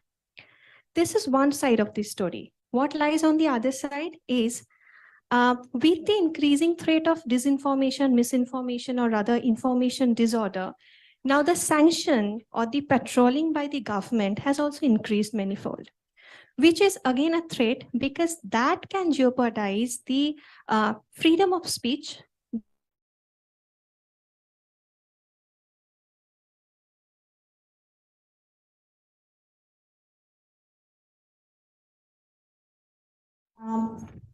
And this is how exactly information disorder can threaten all the peace talks, all the collaboration, cooperation between the two countries to a great extent. So with this, I will just stop here, and we might discuss about the case studies in the next. Thank you, Sucharita. You've really highlighted a very real problem that people and governments and institutions face in today's challenging times. However, I think there's only one antidote to that. That is, groups like yours, you should come forward, and more people, you have to take on the challenge. As you said, it's censorship is not the idea, nor is, rampant disinformation thing. So that's a big challenge. Well, for the round two now, I could listen to Air Chief Marshal all day because he's a repository of knowledge, and one has been reading the stuff he has been talking about over all these years, and some of them pretty critical. I might add, but unfortunately we have a certain time limit over here. So the next thing is about the GE 414 engines. There, I would just like to add one thing, if you could mention while you're talking about it. There's also talk about developing an engine with a higher thrust, I think 110 kiloton engine with France's CFM. So how does it augur for this this partnership that we're engaging upon with GE? Thank you. You see, the significance of this MOU signed between HAL and GE for 414 engine, F414 engine, as well as purchase of 31 MQ-9B Predator UCAVs is what I'm going to cover now. So as far as the 414 engine is concerned, it is a very important step in terms of strategic gain that we will have towards Atmanirbharta or indigenization of engine manufacturing capability. So there's a lot on the table.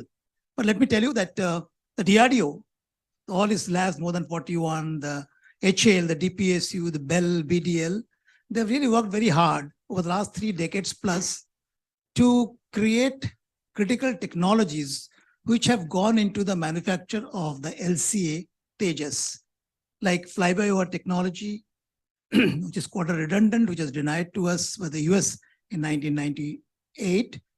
Then, the air-to-air refueling technology, ISA radar, which is active electronically scanned array radar, SDR software-defined radio communication system, electronic warfare equipment, as also missile technology beyond visual range missiles technology like the Astra, as well as BrahMos, which are going to be fitted on the LCA.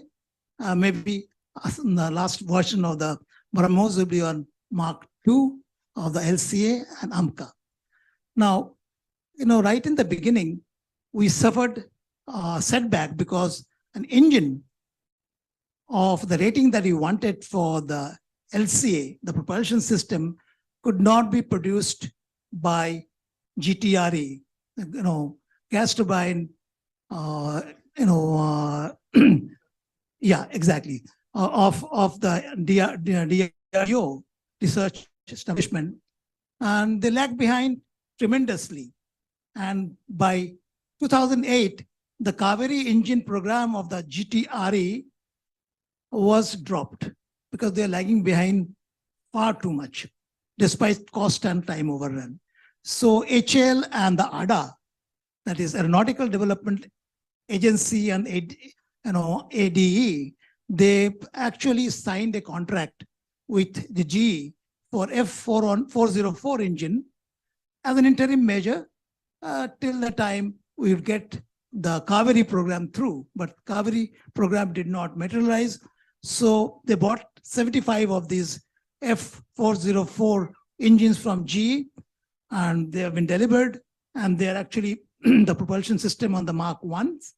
And for Mark 1A, they have already placed order for 99 engines F404. So these are very capable engines, good engines. But the current contract or current agreement, which will convert into a contract once the Congress of the US, where there is bipartisan support for this agreement, will materialize, then we'll have a lot on our plate.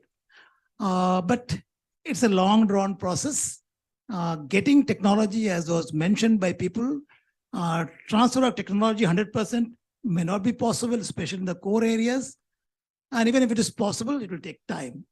Secondly, they've also signed a contract for development or co-development of a prototype engine with a capacity of more than 110 kilonewtons for AMCA, advanced medium combat aircraft that ADA and HL will co-produce. They're already at it. I think they'll succeed because you have got a very good foundation of the technologies I mentioned that they are developed for the LCA Tejas, and the same technologies will be used for the AMCA as well, with improvements, of course. And once you get the engine, the right one, it will be good. Similarly, the GTRE, which got abandoned because the Kaveri didn't succeed, they carried on with this, with a dry rating engine, which will be used in some other areas, which I do not want to mention. But they are also working with Safran company of the French for a prototype development, co-development, where IPR will not be an issue, as was mentioned earlier, for AMCA, and maybe further versions of AMCA or better aircraft in the future. So this is how futuristic development of aero engines is going to take place with two important agencies, the GE as well as Safran. I'm sure both will fructify, but with time. The challenge is, the engine is very good, F414. I must mention it has got a modular concept, and modules can be interchanged for another engine. So the downtime of the aircraft because of engine problems will be very little. And it's got the FADEC, the latest version of full authority digital engine control system, FADEC, an important component of any latest generation engine. But the area where we are going to have problems, to my mind, as was brought out by various speakers in the past, that how much of these critical technologies will get transferred to Indian partner when they jointly co-produce this engine. Of course, it is not going to be licensed production that we are very good at. HL has been doing licensed production for the last 50 years, but they have not produced a single engine so far on their own. So the critical areas in this transfer of technology would be metallurgy, the casting formulas and technologies, on the hot components, that is turbine blade, turbine stators, combustion chamber, and of course, the engine compressor and status. These are the critical components. And at least in this engine, I know the technology that is used in the turbine blade, which actually is exposed to various very high temperatures and pressures, is the single crystal turbine technology, which the Americans have mastered. If we can get that, then I think there will be progress in terms of engine manufacturing being Atmanirbhar or self-sufficient. So to avoid the IPR issue, I think we'll need to co-produce, create prototype, and really get the capability. It will take maybe 5-10 years more, but in the next 15 years' time, I think we'll have something on our plate for the propulsion system of our fighter aircraft. Second aspect I'll speak if we have time is the acquisition of 31 drones or UCAVs, which call the Predator, a very capable UCAV. But we are going to get Then for the Navy, Army, and the Air Force, total of 31 of the FMS route, that is, foreign military sales, and it is going to be without any transfer of technology. It is buying off the shelf, make use of the capability it's got. It carries a lot of equipment in terms of electro-optical, infrared, synthetic aperture radar pods, electronic warfare, intelligence, communication equipment, etc. It also carries various types of weapon systems, which could be used by the Navy not only to augment its military, maritime domain awareness, augment the capacity and capability of the, P-81, P-8I, MR aircraft, but also be used in anti-submarine warfare role.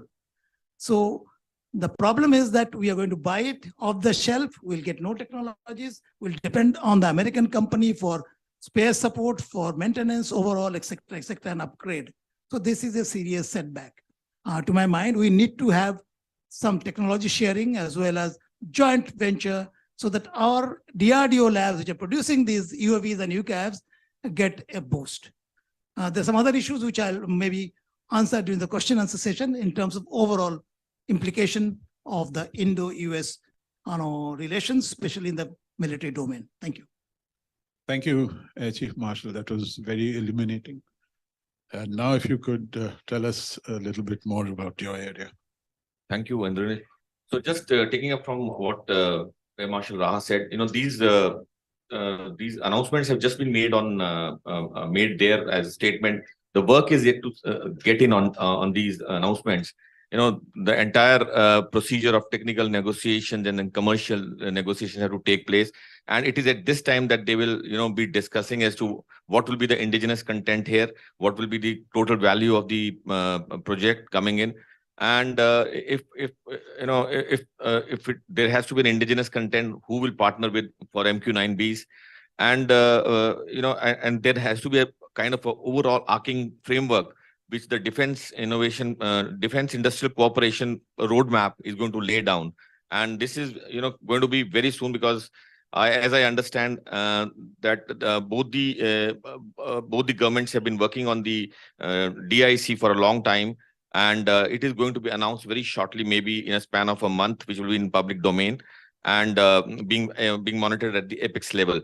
Another important aspect which went on the sidelines of this was the INDEX, which we call the US-India Defense Acceleration Ecosystem, which is basically collaborating both the startups, and getting newer technologies, generating newer technology between the two startups.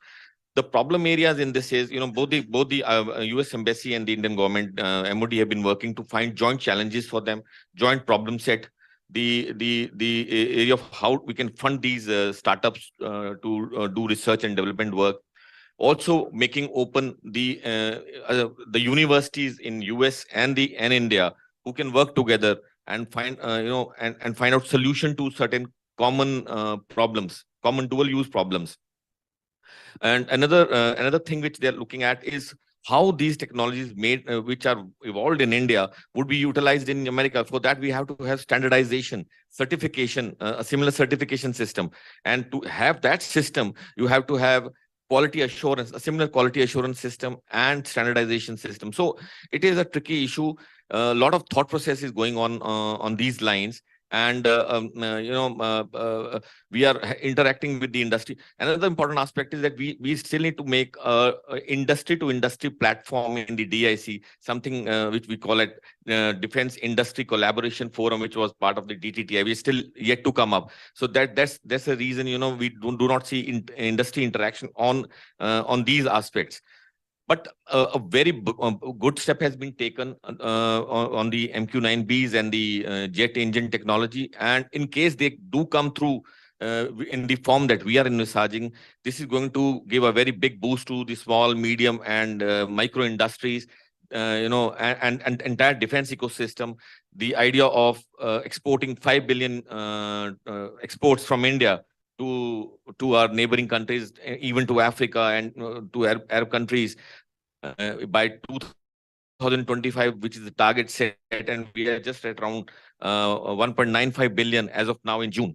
So all this can only materialize in case these technologies do come in. And as I see, when I was asking this question to G, how much time do you envisage that we could have one prototype Indian-made GE 414 engine feeded in?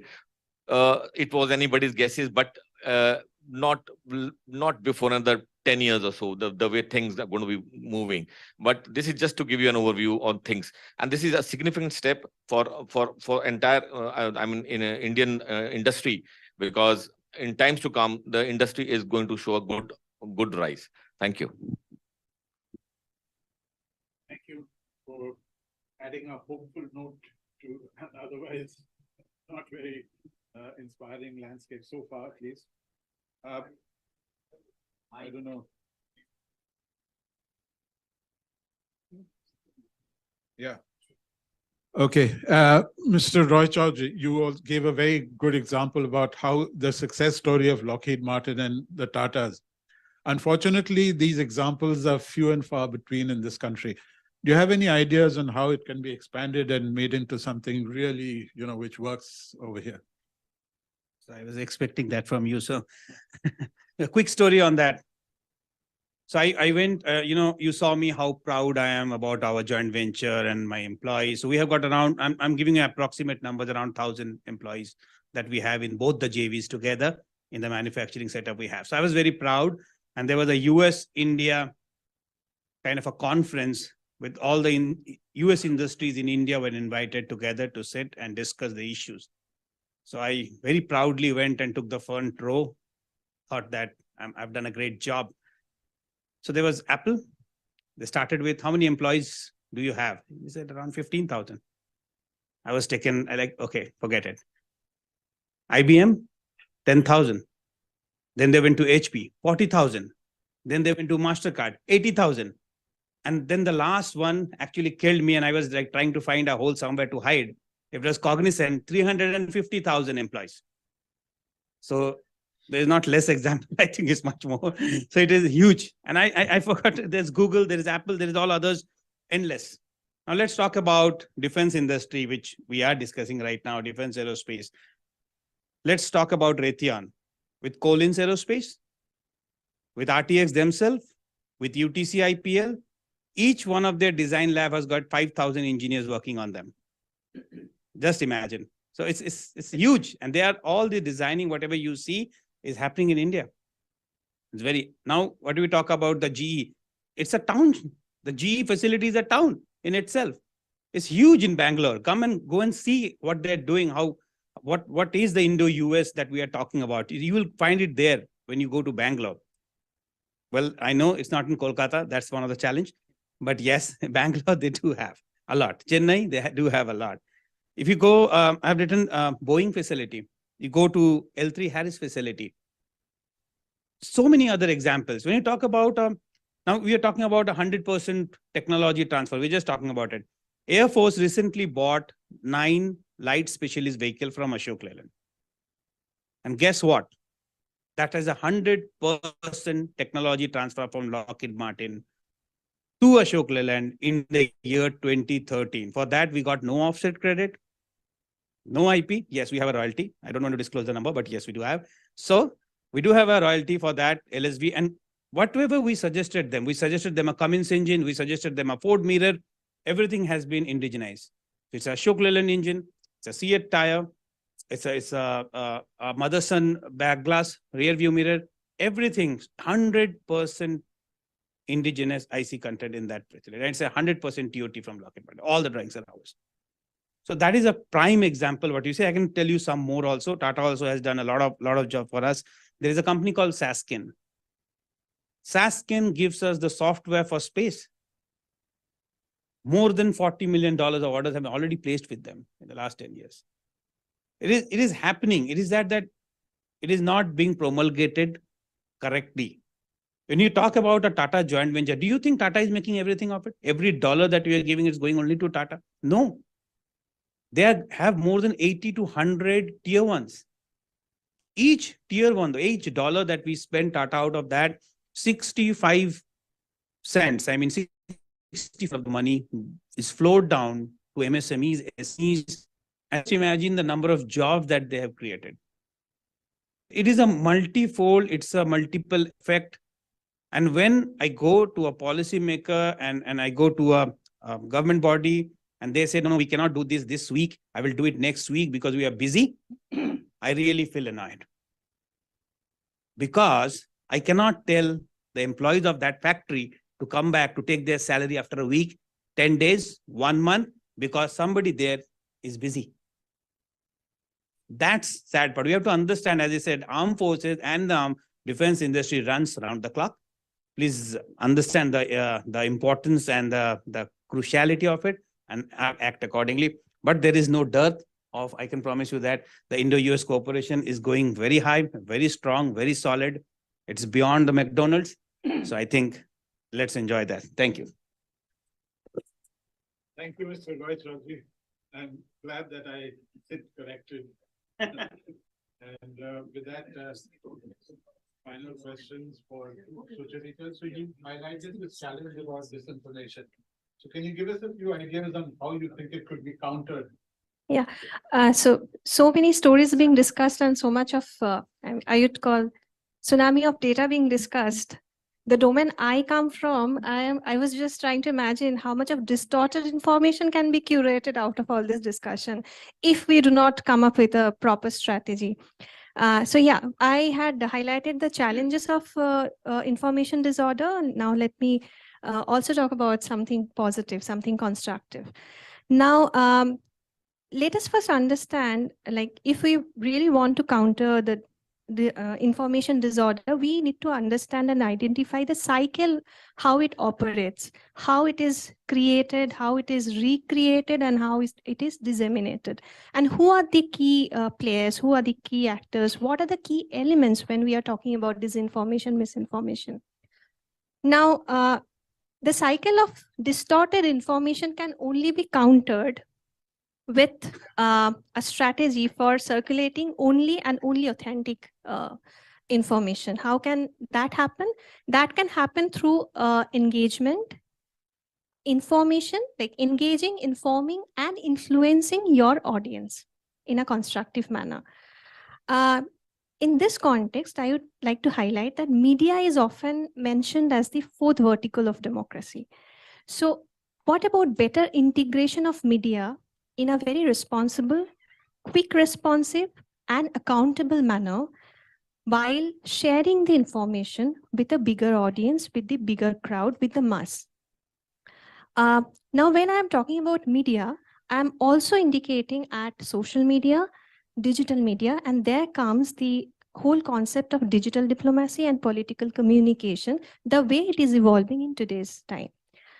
I would just cite few examples. For example, Nigeria, which could restore its democracy way back in 1999. If we look at their election in 2015, digital diplomacy or digital communication in form of Twitter diplomacy played a big role in ensuring fairness of election because of the power of immediacy that it implies.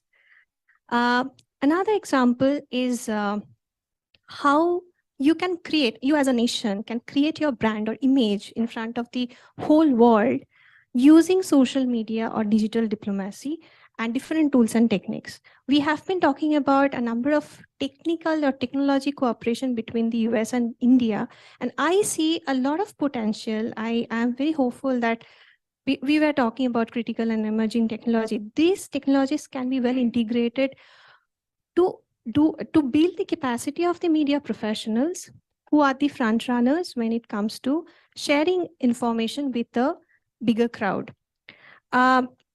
Another example was when in the initial time of digitalization of diplomacy in India, our diplomat Ms. Nirupama Rao had made use of Twitter while evacuating Indians from Libya during the civil war. How she made use of Twitter, that was one of its first kind. So there are plenty of examples. Now, how we can mainstream all these examples, how we can integrate these examples more into the to this happening space is something we need to look into. And there also comes the role of civil society organizations or think tanks like Cuts International. And I'm glad to mention that we have been making certain interventions in this space. For example, with the support from US Consulate Kolkata, we have been doing this capacity building or training workshops for media professionals, not only from India, but also from several other countries in the Indo-Pacific, wherein we are trying to make them equipped with tools and techniques, state-of-art technology, which are readily available and which they can resort to while doing fact check or while debunking misinformation, disinformation, before passing on the information to their respective crowd or respective audience. Not only capacity building, I would also say that bringing this media professionals from different countries from across border connected over a common platform. It can be as basic as a WhatsApp group where facts can be checked immediately. So we have done that as well, and we have seen tangible outcomes as well. So all these are initiatives which can be scaled up as and when more civil society organizations, more non-state actors along with the state actors come forward and start doing such initiatives. So there's a lot of hope as well. Thank you, Sucharita. So I think that's about it. And we don't have any much, we just have about 7 minutes left. So I will ask one question before anybody else does. And yeah, I will ask one question. And before I ask the question, I think one point, yes, sir. Yes, I'll just, but before I ask the question, one point I'd like to make is that, I think it's so important for people outside, which I said in the beginning, but which I am again emphasizing to people outside New Delhi to engage in this dialogue, in this debate and, discussion and in disseminating information. I think that is absolutely critical for the health, not just for Indo-US defense ties, but generally critical for the health of our nation. I mean, why?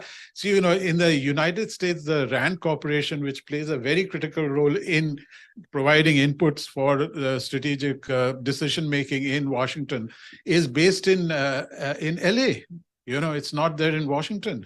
So, I mean, we don't have anything similar in India. So maybe people. If I may come in here, because I wanted to highlight, due to paucity of time, I didn't. You talk about moving beyond Delhi, moving beyond metropolitans, right? And the initiative that I was mentioning, capacity building of the media profession, and we are doing exactly this thing. We are going to the remote pockets, especially Eastern and Northeastern, which are strategically very important locations, going for capacity building workshops for the local media houses so that they are well equipped with the tools and techniques. I think that's a great thing which you're doing. And I think much more of this needs to be done in other parts of the country as well. So my question is to all of you distinguished participants who've spoken a lot and given us a lot of ideas is, see, partnership is not a one-way process, right? Now in India, we tend to focus on what are we getting from this relationship? What are we getting from the US? What are we getting from these guys? Perhaps I don't hear that much in this debate or discussion on what are we giving? Or are there any expectations about us on any specifics apart from, the larger strategic kind of support for US policies in the region? So that would be my question. Very quick, maybe 30 seconds, one comment each from everybody. One word. One word, cost margin. Savings. Okay, that's giving me. Yeah, that's good. That's good. Second, quality. So these are the hard facts, but yes, there are Indian companies who are now venturing out to invest in US. VVK LLPs are investing $1.5 billion in US for manufacturing vertically placed solar panels under the energy scheme. We also have Epsilon Carbon Limited of India investing around $650 million in a greenfield project of making EV batteries there. So it is two ways, not one way. Thank you. Just two quick questions from the gentleman at the back and from Mr. Chan. There's one question. Yeah, I'm Captain Sanyal from Navy, but more than that, I'm a proud Indian and really delighted to hear the kind of progress that we have made, especially as Colonel Baljinder Singh has said. Concerns expressed by Air Chief Marshal is very genuine, and the success story by Mr. Roy Chaudhary is also very heartening.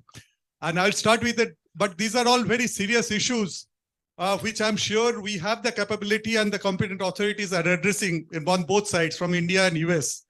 But I have, as a very ordinary citizen, I have one question, and I start that with a disclaimer to our lady panelists that this is not an information disorder. I am asking, taking cue from what Colonel Baljinder Singh said, that one of the aspects is travel and tourism. So it's concerning that. So now if we are engaging so much with the US to improve cooperation, now applying for an US visa, it takes 400 days on record just to get a date for interview. So how is that going to encourage travel and tourism? My request is to the forum, if they can take up this issue with the appropriate authorities, please. Thank you. Thank you. Yeah, I think that's an issue. And thank you for your question. And with that, we conclude this session. And we have no more time. And thanks once again to everyone for their wonderful speeches.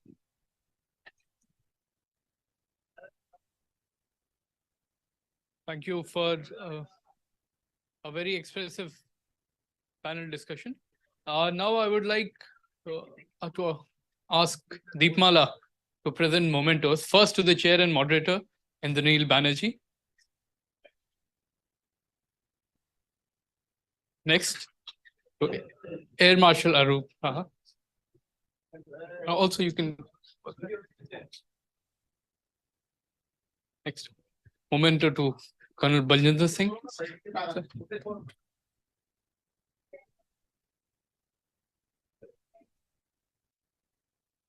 Deepmala, the next moment to Pata Roy Chaudhary. Thank you for your second presentation and remarks. And on time. So we are on time. Thank you again. A loud round of applause for finishing on time as well. Thank you. All right. With this, now I would like to call upon Adrian Pratt, is Acting Director of the American Center, Kolkata, and Public Affairs Officer of the US Consulate General in Kolkata, to give his closing remarks. Good afternoon, everyone. I am delighted to be here. I'm sorry I couldn't make it here earlier, but I had the distinct pleasure of picking up from the airport our new director of the American Center, Elizabeth Lee, who arrived this morning and came straight here to be part of this panel. So congratulations to her, and welcome to Kolkata. I will begin just by addressing our Navy friend and proud Indian. We hear your concerns loudly and clearly. It's a frustration we share with you. Our new ambassador has been here for a couple of months. This issue was raised at the White House during the recent visit of your Prime Minister to the United States. And Ambassador Garcetti has said this is one of his top priorities to get this situation fixed. You're absolutely right. We can talk about tourism all we want, but if it takes people a long time to get a visa, then we have issues to work on. So please understand that it's top priority. With that also, I acknowledge that speaking now, I will probably be touching on some of the issues that this very distinguished panel touched on earlier. I really enjoyed that conversation and the sharing of that information. So I hope you're all still with me. I know I am the last thing between you and lunch. So I will proceed now, and hopefully we can make it to lunchtime. It really is an honor for me to speak to you today as we, along with CUTS International, initiate the series of virtual sessions of one of our key this partnership. And really, what a great time for us to be telling these moving and important stories of the US-India relationship. As I just mentioned, in June, President Joe Biden and Prime Minister Narendra Modi affirmed a vision of the United States and India as amongst the closest partners in the world, a partnership of democracies looking into the 21st century with hope, ambition, and confidence. The US-India comprehensive global and strategic partnership is anchored in a new level of trust and mutual understanding, and enriched by the warm bonds of family and friendship that inextricably link our countries together. As the world's oldest democracies, our countries always have something to learn from each other as well. Our people-to-people ties are at the heart of our constructive partnership. Although we are based in Kolkata, our consular district is vast and diverse, with 5 international borders, and engagement by the US consulate reaches the remote corners of the region that includes 11 states across East and Northeast India. As Sucharita just mentioned, we did a program together in Nagaland. Our work includes preventing trafficking in persons, promoting women's entrepreneurship, supporting minority rights, promoting US higher education, providing English language and leadership programs for youth through English Access, and forging trade, economic, security, and cultural connections in the Indo-Pacific region. The Indo-Pacific region is crucial to US foreign policy objectives. Secretary Blinken said, and quote, "The Indo-Pacific region will shape the trajectory of the world in the 21st century. It is the fastest growing region on the planet. The United States recognizes that much of our planet's future will be written in the Indo-Pacific. Our enduring commitment to this region and our collaboration with our allies and partners will help us to achieve a free and open, interconnected, prosperous, resilient, and secure region for all," end quote. And India is our strong ally in the Indo-Pacific and the Quad. President Biden and Prime Minister Modi recommitted themselves to empowering the Quad as a partnership for global good. The two leaders welcomed the progress made at the Hiroshima summit in May among the 4 maritime democracies to further advance a positive and constructive agenda for peace and prosperity in the Indo-Pacific. The leaders welcomed progress on the Indo-Pacific Partnership for Maritime Domain Awareness, through which Quad partners are providing maritime domain data across the Indian Ocean, Southeast Asia, and the Pacific regions. The Quad, to be hosted in India in 2024, would be another opportunity to continue the dialogue and consolidate cooperation. The leaders committed to continue working in partnership with regional platforms such as the Indian Ocean Rim Association, Indo-Pacific Oceans Initiative, and ASEAN to achieve shared aspirations and address shared challenges in the Indo-Pacific region.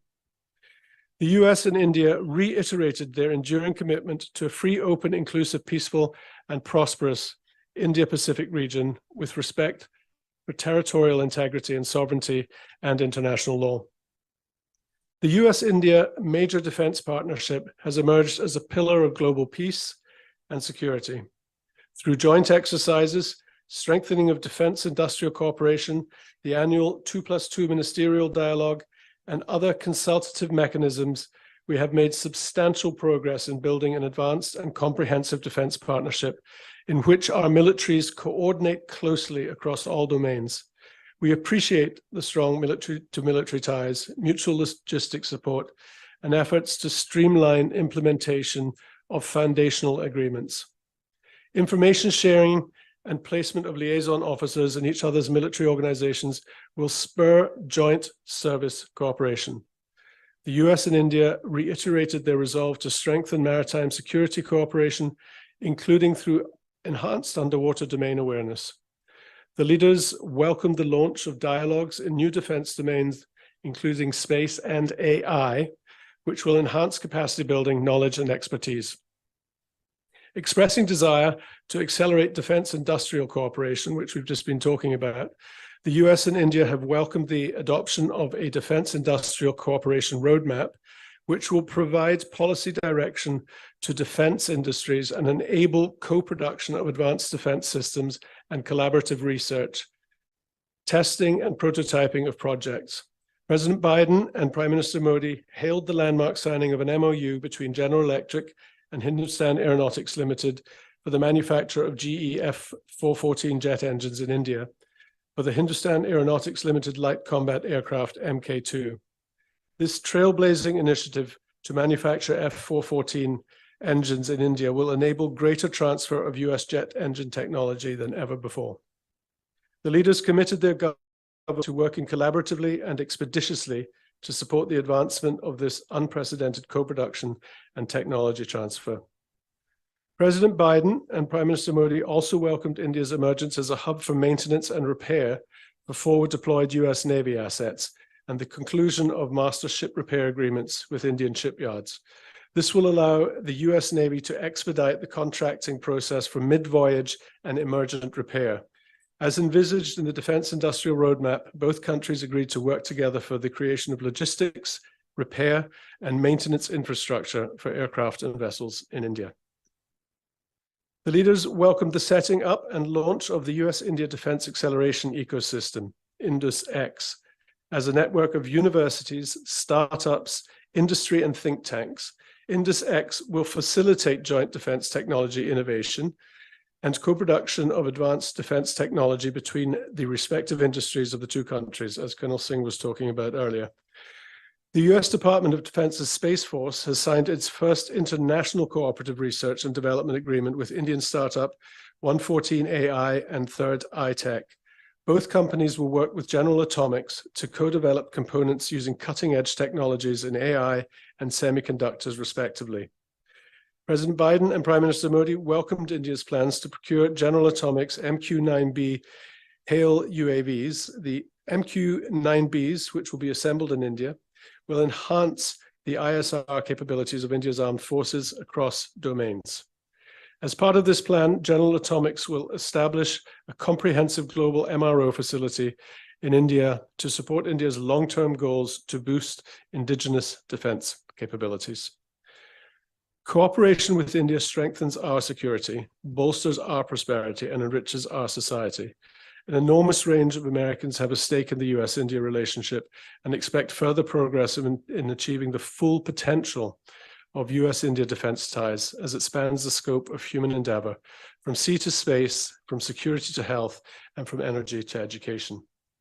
These are all important stories, and through this project with our partner CUTS International, we want to tell these stories to the citizens of India and beyond. We are kicking off the first of the series of these workshops in Kolkata, and we will schedule workshops in Hyderabad, Mumbai, Chennai, and finally in New Delhi that will bring in defense experts, government officials, corporate leaders, defense companies, entrepreneurs, and researchers from the US and India to interact with think tank leaders, journalists, digital storytellers, and social media influence across India. We want to tell you that managing our defense and law enforcement activities keeps all our citizens, young and old, female and male, regardless of religion or political party, safe from crime, reduces the risks from terrorism, and protects us from the threat of war. As we're hearing today, this is an extraordinarily exciting time for us to be working on this bilateral relationship, which, as President Biden has referred to as the most consequential relationship in the 21st century. So I thank all of you. I thank CUTS International for kicking this off here in Kolkata, and I really appreciate everyone's participations. Thank you. Thank you, Adrian Pratt. With this, I would like to also welcome Elizabeth Lee. Welcome to City of Joy, Kolkata. I would request Vipul Chattopadhyay to please present the memento and welcome Adrian Pratt.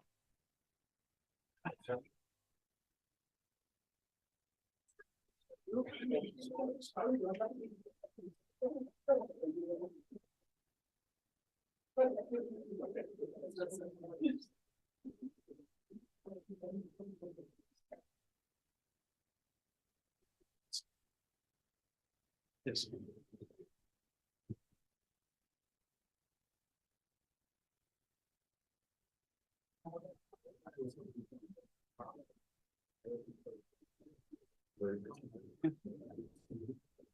All right. Now I would like to call upon Elizabeth Lee. And Deepal, I would request you to present the memento. If you could come, let's see. Since it's your first day, welcome to the City of Joy. Got only been on the ground for 3 hours now, so.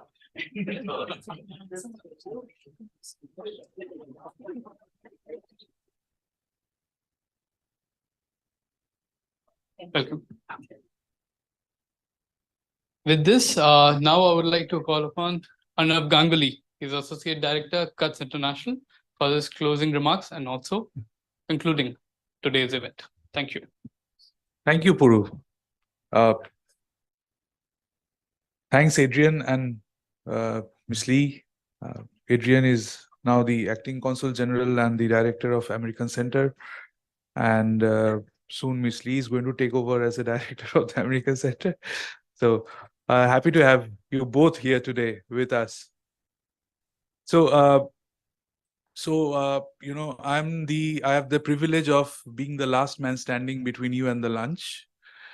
And I can assure you, I'm not going to misuse that privilege. So I'm going to be very short. You know, I just want to mention some of the key takeaways that we had from today's this workshop, this dialogue, I would say. So first of all, I mean, we are in the Indo-Pacific, we are representing 40% of the world's GDP and 60% of the global population. So that itself is, you know, speaks volumes about the significance of Indo-Pacific. Now, Indo-Pacific, to be peaceful, to be resilient, to be stable, it's extremely important that all the members, especially India and the US, should, you know, have strong bilateral ties. And these bilateral ties should not be only limited to strategic and economic areas, but this should also be extended to other areas like the cultural areas, which can actually help build people-to-people connectivity. And that in turn can address one of the crucial issues that came up again and again, which is the lack of, you know, the issue of trust deficit which came up, you know, during the deliberation. So it's extremely important that we, you know, have those trust. And one of the important points that was made by Lieutenant General Saha is, you know, indecision should not be an excuse for delayed implementation of bilateral ties, of agreements. If there are indecisions, if there are areas of question, we should sort it out with, you know, dialogues, you know, proactive dialogues, which should be G2G and also, you know, B2B. Now, you know, the other important point that, you know, I would like to mention is, you know, to have trust between countries. It's extremely important that extremely important that we ensure free flow of correct information across borders. And that's where the role of media plays a very, very pivotal role. We have been trying to, you know, build cross-border collaboration of journalists.